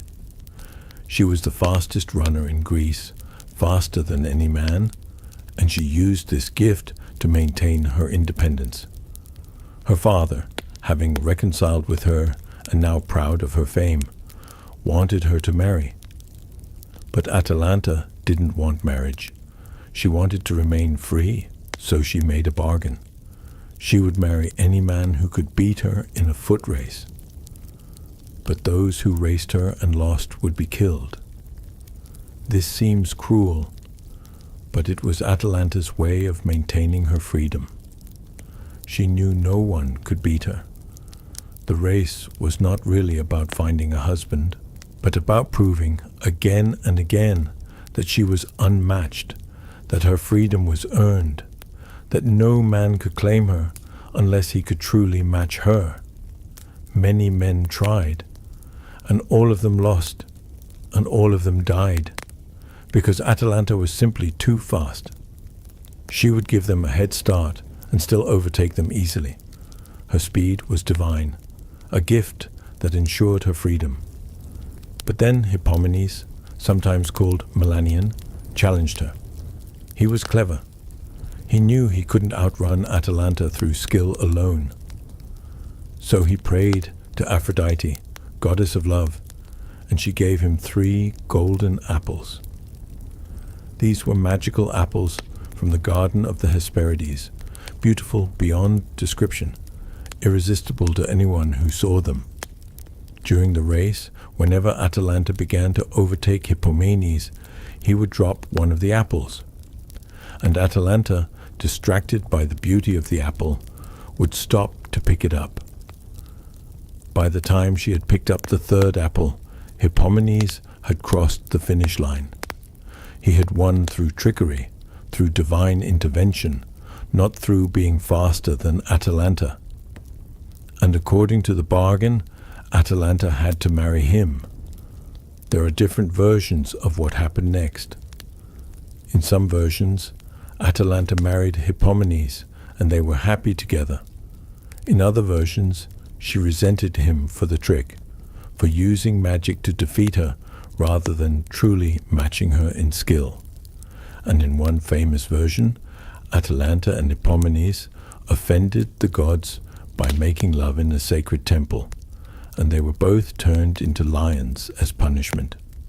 But even as lions, they were together, and in ancient belief, lions were thought to be unable to mate with each other, only with leopards.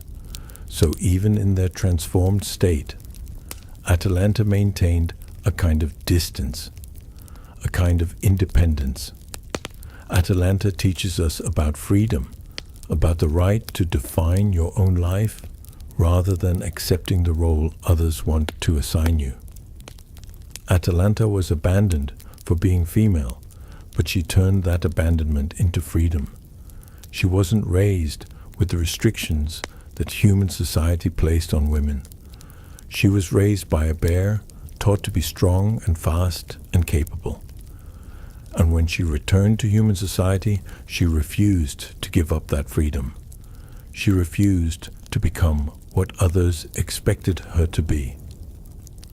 Atalanta also teaches us about the cost of freedom.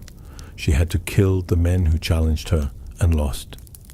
She had to maintain her guard constantly, always proving herself, always defending her right to remain independent.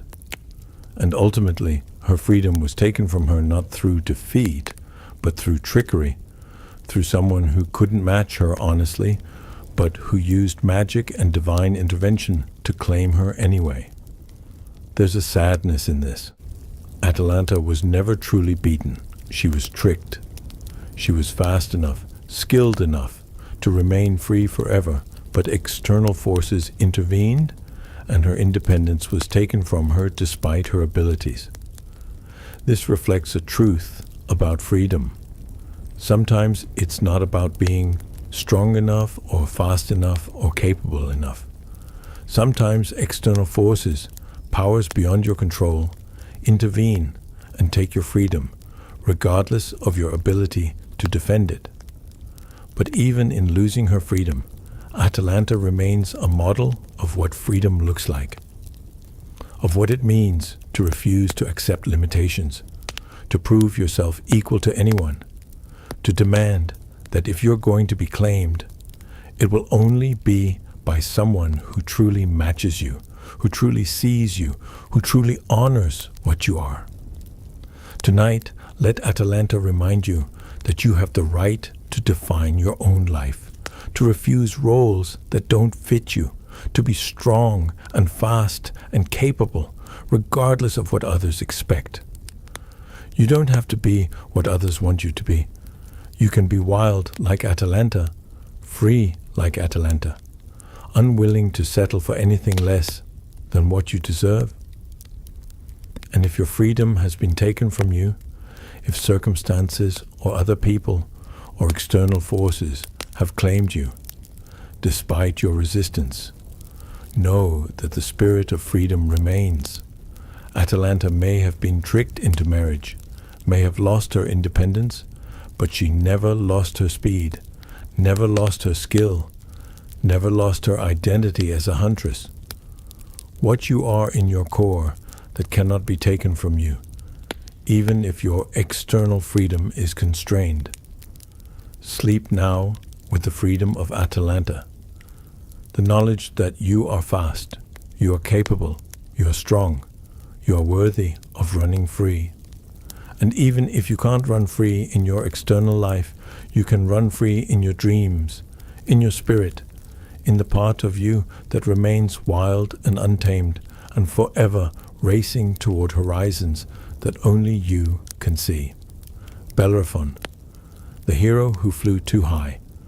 Let us turn now to Bellerophon, son of King Glaucus of Corinth and Eurymede, though some sources claim Poseidon as his true father.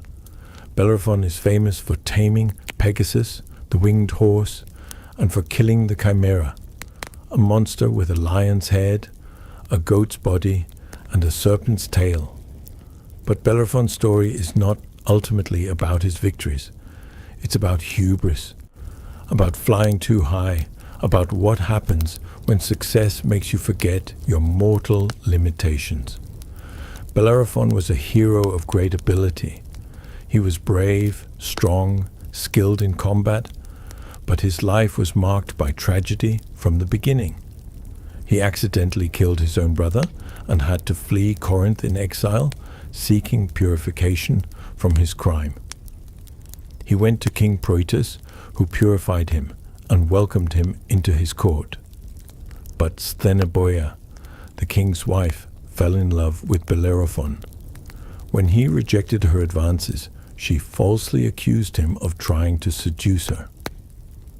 Perseus, unwilling to kill a guest directly, which would violate sacred hospitality laws, sent Bellerophon to King Iobates with a sealed message asking Iobates to kill the bearer. Iobates, also unwilling to kill a guest directly, instead sent Bellerophon on what he thought was a suicide mission: kill the Chimera, a monster that no one had ever defeated. But Bellerophon had help. The goddess Athena came to him in a dream and told him where to find Pegasus, the winged horse born from Medusa's blood when Perseus beheaded her. Athena gave Bellerophon a golden bridle that would allow him to tame Pegasus. Bellerophon found Pegasus drinking at a spring. He approached the magnificent winged horse and placed the golden bridle on him. And Pegasus, recognizing the divine gift, accepted Bellerophon as his rider. Together they were extraordinary. A hero mounted on a flying horse, able to attack from the air, able to go anywhere, able to achieve what no earthbound warrior could achieve. Bellerophon flew on Pegasus to face the Chimera. The monster was terrifying, breathing fire, attacking with lion's claws and serpent's fangs. But Bellerophon stayed out of range, flying above the creature, and shot arrows down at it until the chimera was wounded and weakened. Then, in some versions of the story, Bellerophon attached a lump of lead to the end of his spear and flew close enough to drive the spear into the chimera's mouth. The monster's fiery breath melted the lead, which poured down its throat and killed it from within. Bellerophon returned victorious. Iobates, amazed that Bellerophon had succeeded, sent him on more tasks, more impossible missions, and Bellerophon succeeded at all of them. He defeated the Solymi, a hostile tribe. He defeated the Amazons, the warrior women. Every challenge Bellerophon overcame. Finally, Iobates realized that Bellerophon must be favored by the gods, must be no ordinary man, and he gave Bellerophon his daughter in marriage and made him heir to his kingdom. Bellerophon's life should have been perfect. He had achieved everything. He had fame, power, a kingdom, a beautiful wife, and the magnificent Pegasus as his companion. But success went to his head. He began to believe that he was more than mortal, that his achievements made him equal to the gods. And he decided to fly on Pegasus to Mount Olympus, to the home of the gods, to claim his place among them. This was hubris, the arrogant pride that the Greeks considered the worst of sins. Bellerophon was mortal, and no mortal, no matter how heroic, was welcome on Olympus. Zeus, king of the gods, was angered by Bellerophon's presumption. He sent a gadfly to sting Pegasus. The horse bucked, and Bellerophon fell. He fell from the heights, fell from the sky, fell from his moment of greatest presumption down to earth. He didn't die, but he was crippled by the fall, injured so severely that he could never recover. Pegasus flew onto Olympus without him, and the horse was welcomed by the gods, became Zeus's own mount, the carrier of thunderbolts. But Bellerophon was left behind, broken, alone, having lost everything in his moment of overreach. Bellerophon spent the rest of his life wandering, crippled and bitter, avoiding human contact, living in misery and obscurity. The man who had once flown on a winged horse, who had defeated monsters and won kingdoms, ended his life as a broken wanderer, forgotten by almost everyone, remembered only as a warning about what happens when mortals forget their place. Bellerophon teaches us about humility, about remembering your limitations even in your moments of greatest success. Bellerophon achieved extraordinary things. He had every right to be proud of his accomplishments, but he took it too far. He stopped seeing himself as a mortal who had been fortunate and skilled, and started seeing himself as equal to the gods. This is the danger of success, of achievement, of a string of victories that make you start to believe you're invincible.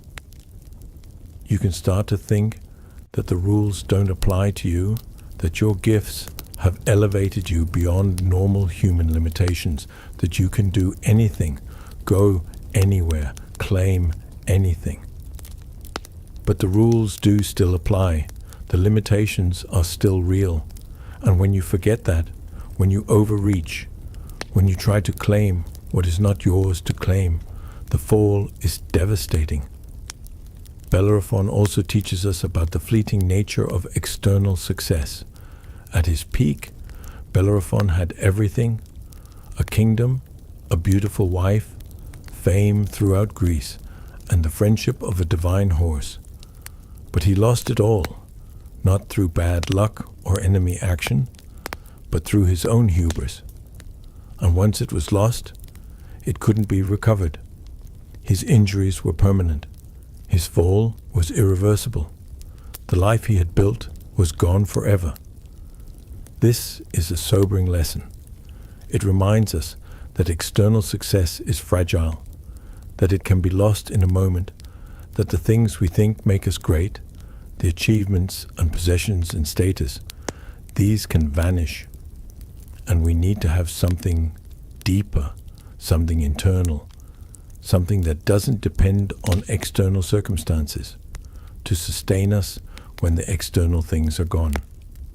Tonight, let Bellerophon remind you of humility, of the importance of remembering your mortal nature even in your moments of greatest triumph. You can achieve extraordinary things. You can fly to great heights. But you are still human, still mortal, still bound by limitations that no achievement can overcome. And there's peace in accepting this. There's freedom in knowing your limits, in not trying to be more than you are, in being content with human success rather than reaching for divine status. Bellerophon flew too close to Olympus and fell. But you don't have to. You can fly, can achieve, can accomplish great things, and you can do it with humility, with an awareness of your limits, with gratitude for your gifts rather than pride that makes you forget where those gifts came from. Sleep now with your feet on the ground, even as your spirit soars. With humility even in your achievements, with gratitude rather than pride, with the knowledge that you don't need to be a god to be worthy, don't need to reach Olympus to matter, don't need to transcend your humanity to be valuable. You are enough as you are, mortal, limited, human, and completely, perfectly enough. Psyche, the soul who became divine. Let us now explore Psyche, whose name means soul in Greek. Psyche was mortal, the daughter of a king, but her story is about becoming divine, about transformation through ordeal, about how suffering can lead to elevation rather than destruction. Psyche was beautiful, so beautiful that people stopped worshipping Venus, the goddess of beauty, and instead worshipped Psyche. They would see her and exclaim that she was more beautiful than Venus herself. This angered Venus. She couldn't tolerate a mortal being considered more beautiful than her. So Venus commanded her son, Cupid, to make Psyche fall in love with the most hideous creature he could find, to punish her for the worship she was receiving. But Cupid, when he saw Psyche, was so struck by her beauty that he accidentally pricked himself with one of his own arrows. And he fell in love with her. Cupid couldn't follow his mother's command. He loved Psyche and wanted her for himself. But he knew his mother would never allow it. So Cupid made a secret arrangement. He had Psyche's father, through an oracle, send Psyche to a mountaintop to await her husband. The oracle said she would marry a monster, a creature even the gods feared. Psyche, terrified but obedient, went to the mountaintop.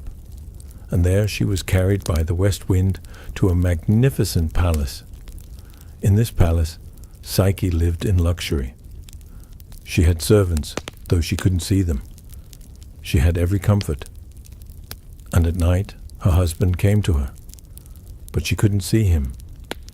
He only came in darkness, and he made her promise never to try to see his face. He told her that if she saw him, she would lose him forever. For a while, Psyche was content. Her husband was gentle, loving, kind. Their nights together were blissful, but she never saw him, never knew what he looked like, and this not knowing began to trouble her. Her sisters visited, and, jealous of her good fortune, planted doubts in her mind. They told her that her husband must be a monster, must be hideous, must be hiding something terrible if he wouldn't let her see him. They convinced her to look at him while he slept. So one night, Psyche took a lamp and a knife. She waited until her husband was asleep, and then she lit the lamp and held it over him, ready to kill him if he truly was a monster.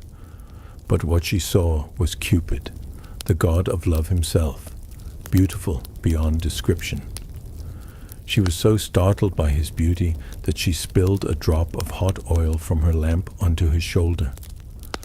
Cupid woke, saw that she had betrayed his trust, and fled. He told her that love cannot live without trust, that she had destroyed what they had by doubting him, and he left her. Psyche was devastated. She had lost the love of her life through her own doubt, her own inability to trust. She wandered, grief-stricken, trying to find Cupid, trying to win him back. And eventually she came to Venus's temple. Venus, still angry at Psyche, gave her a series of impossible tasks. She poured a huge pile of mixed grains and told Psyche to sort them by type before morning. She told Psyche to gather golden fleece from savage sheep. She told Psyche to fill a crystal flask with water from the river Styx. She told Psyche to descend to the underworld and ask Persephone for a box of beauty ointment. These were impossible tasks designed to break Psyche, to destroy her. But Psyche received help. Ants came and sorted the grains for her. Reeds told her how to gather the fleece safely. An eagle helped her get water from the Styx. A tower gave her instructions for navigating the underworld. Psyche completed all the tasks, and when she had the box of beauty ointment from Persephone, she was told not to open it. But curiosity and vanity overcame her. She thought that after all her ordeals, she must look terrible, and perhaps if she used some of the beauty ointment, Cupid would find her more attractive, would take her back. So she opened the box, but inside was not beauty ointment. Inside was the sleep of death. Psyche fell into a death-like slumber. Cupid, who had been watching, who had never stopped loving her despite his anger, came to her. He wiped the sleep from her eyes and woke her, and he forgave her. He took her to Jupiter, king of the gods, and asked that Psyche be made immortal so they could marry. Jupiter agreed. He gave Psyche ambrosia, the food of the gods, which made her immortal. Psyche became a goddess. She and Cupid were married in a great ceremony on Olympus, with all the gods in attendance. And they had a daughter named Voluptas, which means pleasure or delight. Psyche's story on the surface is a myth about the relationship between the soul and divine love. But it's also a story about transformation through ordeal, about how the impossible tasks we face can change us, elevate us, make us more than we were. Psyche started as a mortal, beautiful but ordinary. Through her trials, through her suffering, through her persistence in the face of impossible challenges, she became divine.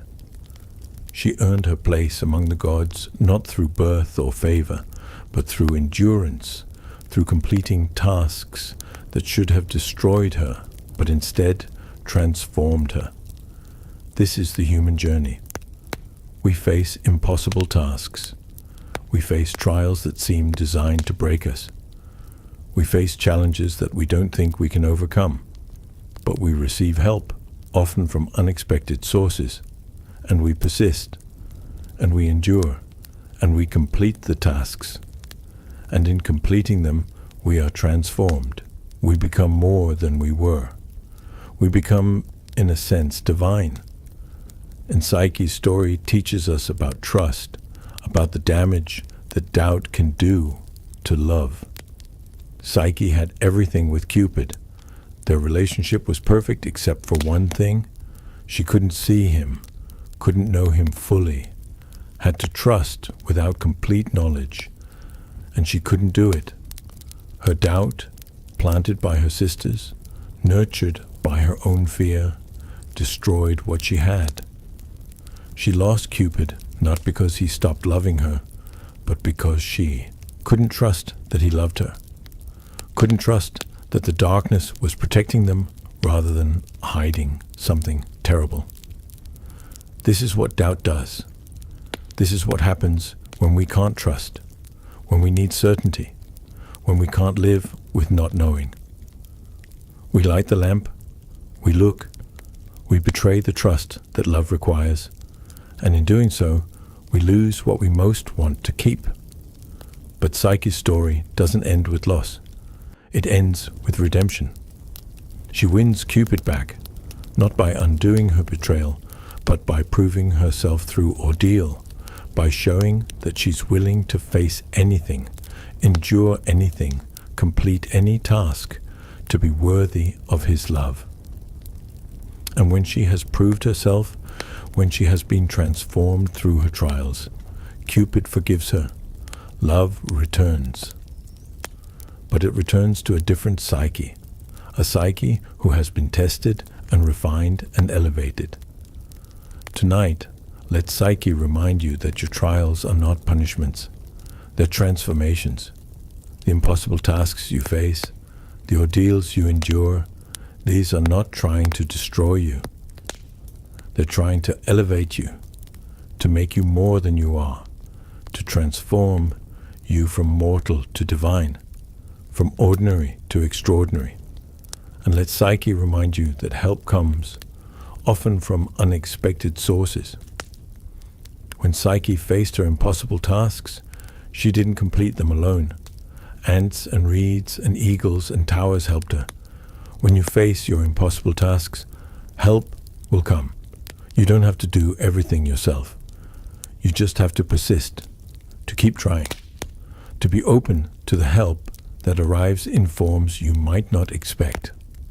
Sleep now with the soul of Psyche, the soul that endured, that persisted, that was transformed through ordeal into something divine. You are not just enduring your trials, you are being transformed by them. And on the other side of your impossible tasks, divinity awaits, not perfection, but elevation. Not invincibility, but strength earned through suffering. Not the absence of struggle, but the transformation that struggle creates. You are Psyche, you are soul, and you are becoming divine. Castor and Pollux, the brothers who shared immortality. Let us explore now the Dioscuri, the twin brothers Castor and Pollux, sons of Leda. But while they were twins, they had different fathers. Pollux was the son of Zeus, immortal and divine. Castor was the son of the mortal king Tyndareus, human and destined to die. Despite this difference, the brothers were inseparable. They loved each other with perfect brotherly love, were constant companions, were famous throughout Greece for their loyalty to each other and their skill in battle and athletics. Castor was a master horseman, the greatest tamer and trainer of horses in Greece. Pollux was a boxer, undefeated, the greatest fighter with his fists that had ever lived. Together, they went on many adventures. They sailed with Jason and the Argonauts. They rescued their sister Helen when she was abducted by Theseus. They were heroes, beloved by gods and mortals alike. But then, tragedy struck. Castor and Pollux became involved in a dispute with another set of brothers, Idas and Lynceus. The fight turned violent, and Castor was killed, mortally wounded in the battle. Pollux, immortal and unable to die himself, was devastated. His brother, his twin, his other half, was dead. And Pollux would live forever, would have to endure eternity without Castor, would be separated from his beloved brother by the unbridgeable gap between life and death. Pollux couldn't bear it. He went to his father Zeus and begged. He asked Zeus to let him die too, to let him follow Castor to the underworld, to let the brothers be together even if it meant giving up his immortality. Zeus was moved by Pollux's love for his brother. But Zeus couldn't make Pollux mortal, couldn't take back the immortality that was his divine birthright. So Zeus offered a different solution. He would let Pollux share his immortality with Castor. They would take turns. One day, Pollux would live on Olympus as a god, and Castor would be in the underworld among the dead. The next day, they would switch. Pollux would go to the underworld, and Castor would live. They would alternate, each spending half their time alive and half their time dead, so that neither would be completely alive or completely dead, but both would be together, sharing the same fate, never separated by the boundary between life and death. Pollux agreed. He would rather have half a life with his brother than a whole immortal life without him. And so the arrangement was made. Castor and Pollux became the constellation Gemini, the twins, placed in the sky together, inseparable, sharing immortality, sharing existence, bound together by love stronger than death. The story of Castor and Pollux is one of the most moving in all of Greek mythology, because it's about love that transcends even the fundamental divide between mortal and immortal, life and death. Pollux had everything. He was immortal, divine, favored by the gods. He could have lived forever on Olympus in comfort and glory, but none of that mattered without his brother. Immortality without Castor was worthless. Divinity without his twin was empty. So Pollux chose to share, to give up half his life so that they could be together, to accept death alternating with life so that neither of them would be alone. This is love in its purest form. Love that wants nothing for itself that the beloved doesn't also have. Love that cannot be happy unless the beloved is happy. Love that would rather share suffering than experience joy alone. Pollux's choice is the opposite of selfishness. He gained nothing personally from sharing his immortality. He only gave up certainty, gave up constant life, gave up the comfort of Olympus half the time. But he gained what mattered most. He gained the continued presence of his brother. He gained togetherness. He gained the knowledge that they would never truly be separated, that death could not divide them, that even the boundary between mortal and immortal was not strong enough to break their bond. Castor and Pollux teach us about loyalty, about what it means to truly love someone, to want their welfare as much as your own, to be willing to sacrifice your advantages so that you can remain together. In a world that often teaches us to pursue individual success, individual glory, individual achievement, Castor and Pollux remind us that togetherness is worth more than any individual gain, that sharing with those we love is better than having everything for ourselves, that love means being willing to give up what makes you superior so that those you love are not left behind. And Castor and Pollux teach us that the boundary between life and death is not absolute, that love can cross it, can build a bridge across it, can create arrangements that honor both the living and the dead. Pollux didn't have to choose between life and death, between Olympus and the underworld. He chose both, alternating, sharing, creating a third option that the binary of life versus death didn't account for. This is hopeful.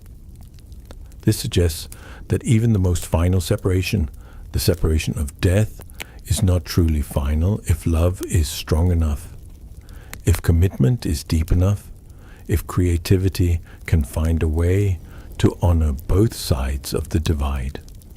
Tonight, let Castor and Pollux remind you of the people you love, the people whose welfare matters as much to you as your own, the people you would share your immortality with if you could. Hold them in your heart as you sleep.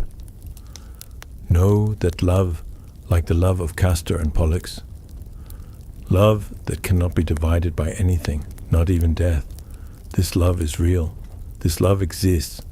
This love is worth more than any individual achievement or status or even immortality. And if you have lost someone you love, if death has separated you from your Castor or your Pollux, know that the separation is not absolute. Know that love continues. Know that in dreams, in memory, in the way their influence continues to shape you, the beloved is still present, still with you, still part of your life, even if they're no longer alive. Castor and Pollux alternate between life and death, and in a sense, so do all of us who love the dead. We live in the world without them, and then we dream, and they're there. We go about our days alone, and then we remember, and they're present. We exist in the land of the living, but part of us is always in the underworld with them, just as part of Pollux is always with Castor, wherever Castor is. Sleep now with the love of the Dioscuri, the love that cannot be separated, cannot be divided, cannot be diminished by anything, not time, not distance, not even death. You are never truly alone.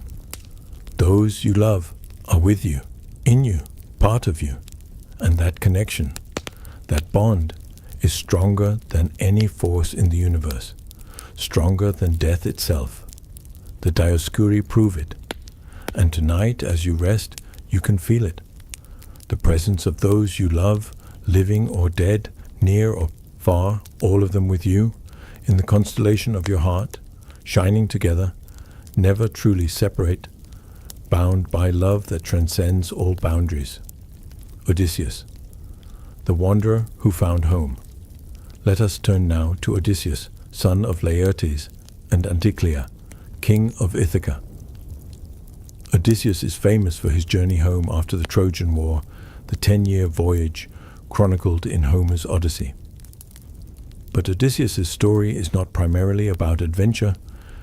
It's about the longing for home, about the patience required to return, about what it means to persist in the face of endless obstacles. Odysseus didn't want to go to the Trojan War. When the Greek armies were gathering, Odysseus pretended to be insane, plowing his fields and sowing them with salt, hoping to avoid being conscripted. He had a wife he loved, Penelope, and a newborn son, Telemachus. He wanted to stay home with his family, to rule his small island kingdom in peace, to live quietly rather than seeking glory in war.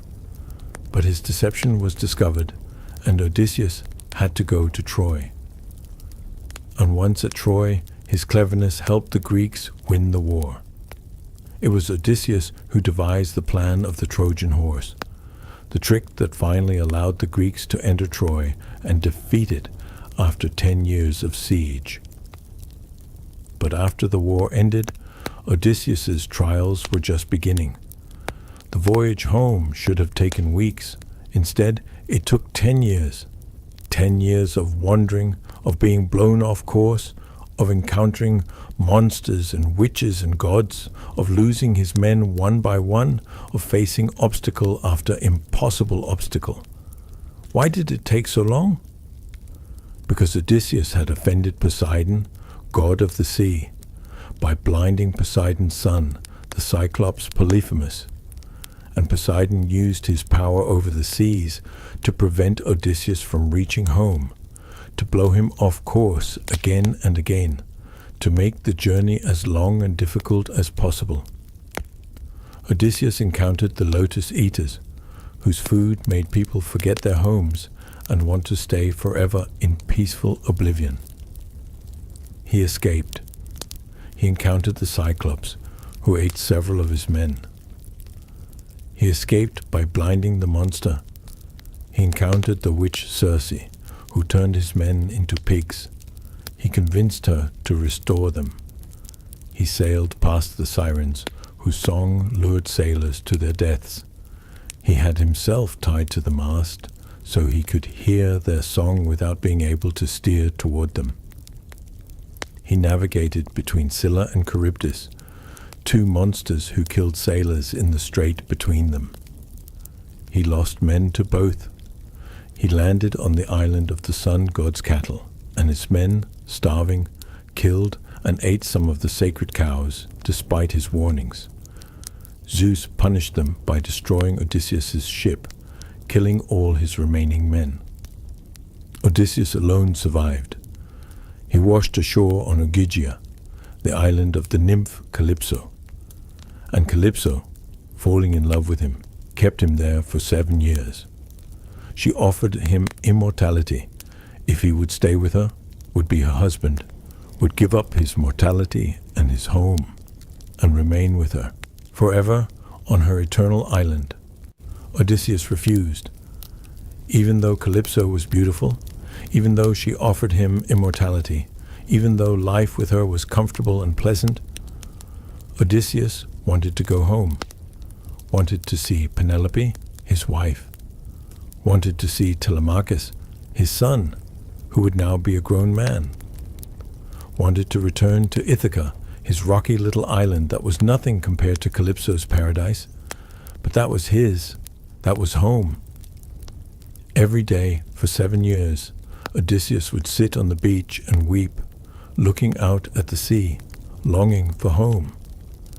And finally the gods intervened. They made Calypso release him. She gave him materials to build a raft, and he sailed away toward home at last. But even then, Poseidon wasn't finished. He sent a storm that destroyed the raft, and Odysseus had to swim for days before washing ashore in Phaeacia. The Phaeacians were kind to him. They listened to his story, gave him gifts, and finally, they gave him passage home to Ithaca. 20 years after he left, Odysseus returned. But he returned to find his home invaded by suitors, over 100 men who had come to court Penelope, convinced that Odysseus was dead, demanding that she choose one of them to marry so they could become king of Ithaca. The suitors were eating Odysseus's food, drinking his wine, abusing his servants, and pressuring his wife. But Penelope had waited. For 20 years, she had refused to accept that Odysseus was dead. She had put off the suitors with cleverness, telling them she would choose one when she finished weaving a burial shroud for Odysseus's father.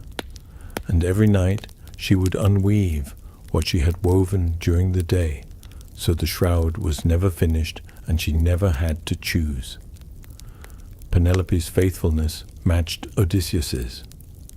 She waited for him just as he longed for her. She refused other options, just as he refused Calypso's offer of immortality. They remained true to each other across 20 years, across impossible obstacles, across distance and time, and the pressure of others telling them to give up, to move on, to accept that what they had was lost. Odysseus, disguised as a beggar, entered his own palace. He saw the suitors abusing his home. He revealed himself only to his son Telemachus and to a few loyal servants, and together they planned. The suitors held a contest.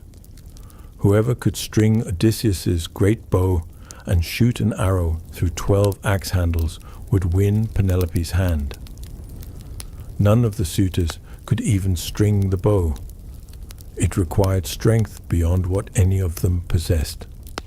Then Odysseus, still disguised as a beggar, asked to try. The suitors mocked him, but he strung the bow easily, shot the arrow through all 12 axe handles, and then turned the bow on the suitors. With Telemachus and his loyal servants, Odysseus killed all the suitors. He reclaimed his home, and then he revealed himself to Penelope. But even then, Penelope tested him. She told a servant to move their bed outside their bedroom, and Odysseus objected, explaining that the bed couldn't be moved because he had built it himself, had carved it from a living olive tree that was rooted in the ground, had built their whole bedroom around that rooted tree. Only the real Odysseus would know this secret. Penelope knew then that it was truly him, and they were reunited at last. 20 years after he left, Odysseus was home with his wife who had waited for him, home in his kingdom, home where he had always wanted to be. Odysseus teaches us about persistence, about continuing to move toward your goal even when the obstacles seem endless, even when years pass and home seems impossibly far away. Odysseus never gave up, never stopped trying to return, never accepted Calypso's offer to stay, never accepted that he would die far from home, never stopped believing that somehow, eventually, he would make it back. This is the kind of persistence that matters, not the dramatic, heroic persistence of a single great effort, but the grinding, daily persistence of just continuing, just not giving up, just taking the next step even when you're exhausted, even when the goal seems as far away as ever, even when everyone around you is telling you to give up, to settle, to accept something easier. And Odysseus teaches us about home, about what home means. Home is not the most beautiful place or the most comfortable place. Calypso's island was more beautiful than Ithaca. Calypso herself was more beautiful than Penelope. But Ithaca was home. Penelope was home. And no amount of external beauty or comfort could replace that. Home is where you're known, where you're loved, where you belong. It's not about perfection or paradise. It's about connection, about being with the people who know you, who have waited for you, who remain faithful to you, even when you're gone for 20 years. Odysseus also teaches us about faithfulness, about remaining true to your commitments, even when circumstances make it easy to abandon them. Odysseus could have stayed with Calypso. He could have accepted immortality, could have had a pleasant, eternal life with a beautiful goddess. But he remained faithful to Penelope, to his marriage, to his commitment. And Penelope remained faithful to Odysseus, refusing the suitors, waiting for his return, believing he would come home, even when everyone else thought he was dead. This is love that endures. This is commitment that lasts. This is faithfulness that doesn't depend on proximity or certainty, but simply continues, simply persists, simply refuses to give up or give in or accept that what was has ended. Tonight, let Odysseus remind you of home, of where you belong, of the people who are waiting for you, who remain faithful to you, who are your home, regardless of where you physically are. And let Odysseus remind you that the journey home, however long it takes, however many obstacles you face, is worth it. Worth every struggle, worth every delay, worth every moment of longing and grief and persistence. Because home is where you're meant to be. And eventually, if you persist, if you refuse to give up, if you keep moving toward home, even when the way is blocked and the journey seems impossible, you will arrive. You will return. You will be reunited with those who have waited for you. Sleep now as Odysseus finally slept when he reached Ithaca, in his own bed, with his faithful wife beside him, home at last, after 20 years of wandering. You, too, will reach home.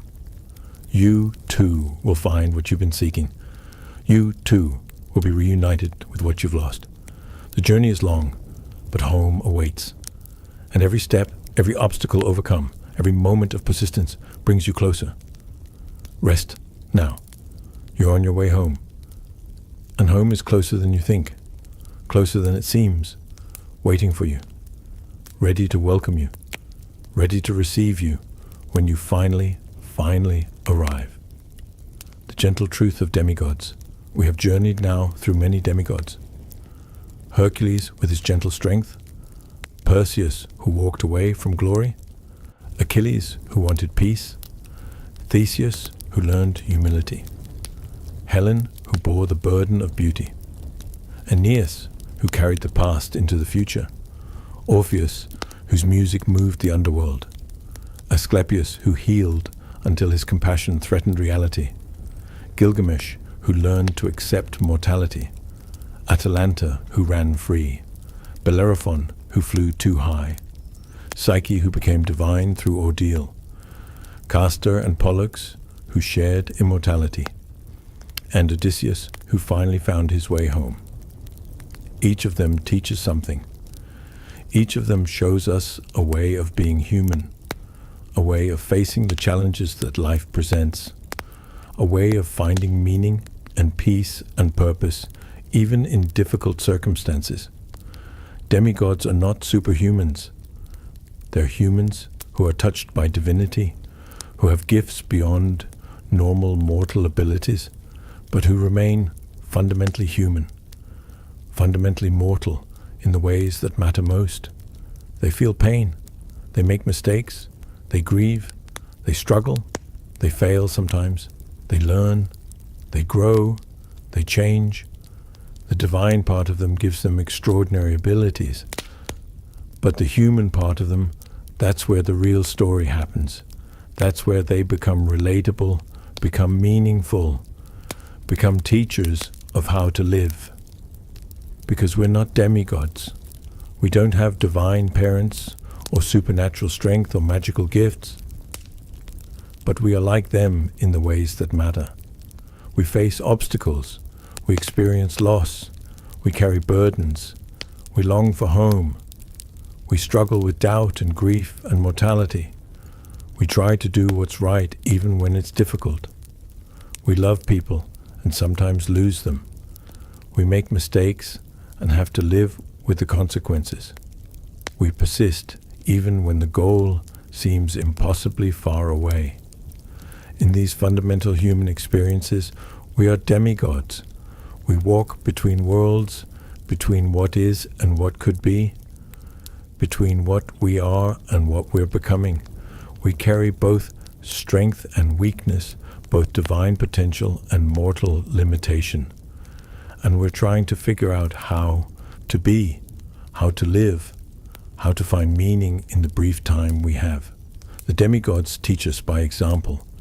They show us that strength is most noble when it's gentle, that glory is less important than peace, that grief is the price of love and worth paying, that mistakes teach humility, that beauty can be a burden, that duty requires sacrifice, that art and love are as heroic as any battle, that healing matters more than harming, that mortality gives life meaning, that freedom is worth fighting for, that humility prevents catastrophic falls, that transformation comes through ordeal, that love can transcend even death, and that home, wherever and whatever it is for you, is worth every struggle required to reach it. These lessons are not abstract. They're practical. They're about how to live, how to face difficulties, how to persist, how to love, how to accept, how to be strong and gentle and persistent and humble and human. Tonight, as you move towards sleep, you carry these lessons with you. You carry the strength of Hercules, the wisdom of Perseus, the sensitivity of Achilles, the humility of Theseus, the endurance of Helen, the duty of Aeneas, the love of Orpheus, the compassion of Asclepius, the acceptance of Gilgamesh, the freedom of Atalanta, the humility of Bellerophon, the transformation of Psyche, the loyalty of the Dioscuri, and the persistence of Odysseus. You carry all of this because you are human, and humans contain multitudes, contain strength and weakness, victory and failure, joy and grief, persistence and exhaustion, hope and despair, all mixed together, all part of the complex reality of being alive. The demigods show us that this complexity is not a flaw. It's what makes us beautiful. It's what makes us real. It's what makes our struggles meaningful and our victories precious, and our very existence valuable. You don't have to be perfect. You don't have to be superhuman. You don't have to accomplish legendary deeds or overcome impossible odds. You just have to be human, to feel deeply, to try sincerely, to persist when you can, to rest when you must, to love fully, to grieve honestly, to accept your limitations while reaching towards your potential. This is enough. This is everything. This is the gentle truth that the demigods teach us, that being human, with all its difficulties and contradictions, is not a problem to solve, but a gift to receive, not a burden to escape, but a privilege to embrace. The demigods, for all their divine blood and supernatural abilities, would tell you that your ordinary human life is as valuable as their legendary exploits, because value is not in what you accomplish, but in how you live. Not in external achievements, but in internal qualities. Not in fame or glory or power, but in love and compassion and persistence and grace. Tonight, you can rest in this knowledge. You are enough. Your life matters. Your struggles are meaningful. Your persistence is heroic. Your grief is valid. Your love is valuable. You don't have to be a demigod. You just have to be yourself. And yourself, exactly as you are, is perfect, is complete, is worthy of rest and peace and the gentle sleep that comes when you finally stop trying to be more than you are and simply allow yourself to be. The demigods have shared their wisdom. They've told their stories. They've shown you that heroes are not invincible but vulnerable, not perfect but flawed, not superhuman but deeply, beautifully, perfectly human. And now they watch over you as you sleep. Hercules standing guard with gentle strength. Perseus having already walked away, teaching by absence. Achilles playing his lyre somewhere in the peaceful dark. Theseus accepting what is. Helen finally invisible, finally free. Aeneas resting between duties. Orpheus singing songs of love and loss. Asclepius healing you while you sleep. Gilgamesh building walls around your dreams. Atalanta running free in your unconscious. Bellerophon grounded but present. Psyche transformed and divine. Castor and Pollux together in the constellation of your heart. And Odysseus finally home, finally at rest, finally done wandering. They're all here. All these gentle, flawed, human heroes. All these demigods who were ultimately mortal in the ways that mattered. They're here with you, and they're telling you that it's okay to rest now. Okay to let go. Okay to stop trying and simply be. Okay to sleep deeply and peacefully and completely. You've done enough today. You've carried enough. You've tried enough. You've persisted enough. Now you can rest. Now you can let the demigods watch over you. Now you can sink into sleep knowing that you're safe, you're protected, you're held by forces that understand what it is to be human, to struggle, to persist, and to finally, gratefully, peacefully rest. Sleep well, sleep deeply. Sleep with the gentle strength of heroes who know that rest is not weakness but wisdom, that surrender is not failure but acceptance, that sleep is not death but restoration. The demigods bless your rest. They honor your sleep. They watch over your peaceful night. And in the morning, when you wake, you'll carry their lessons with you. Their strength when you need to be strong. Their wisdom when you need to be wise. Their persistence when you need to continue. Their acceptance when you need to let go. But for now, just sleep. Just rest. Just let everything go into the peaceful dark where the demigods dwell, where heroes rest, where the tired finally find peace. Sleep now. The demigods are watching, and in their gentle presence you are safe. You are held. You are home. Good night.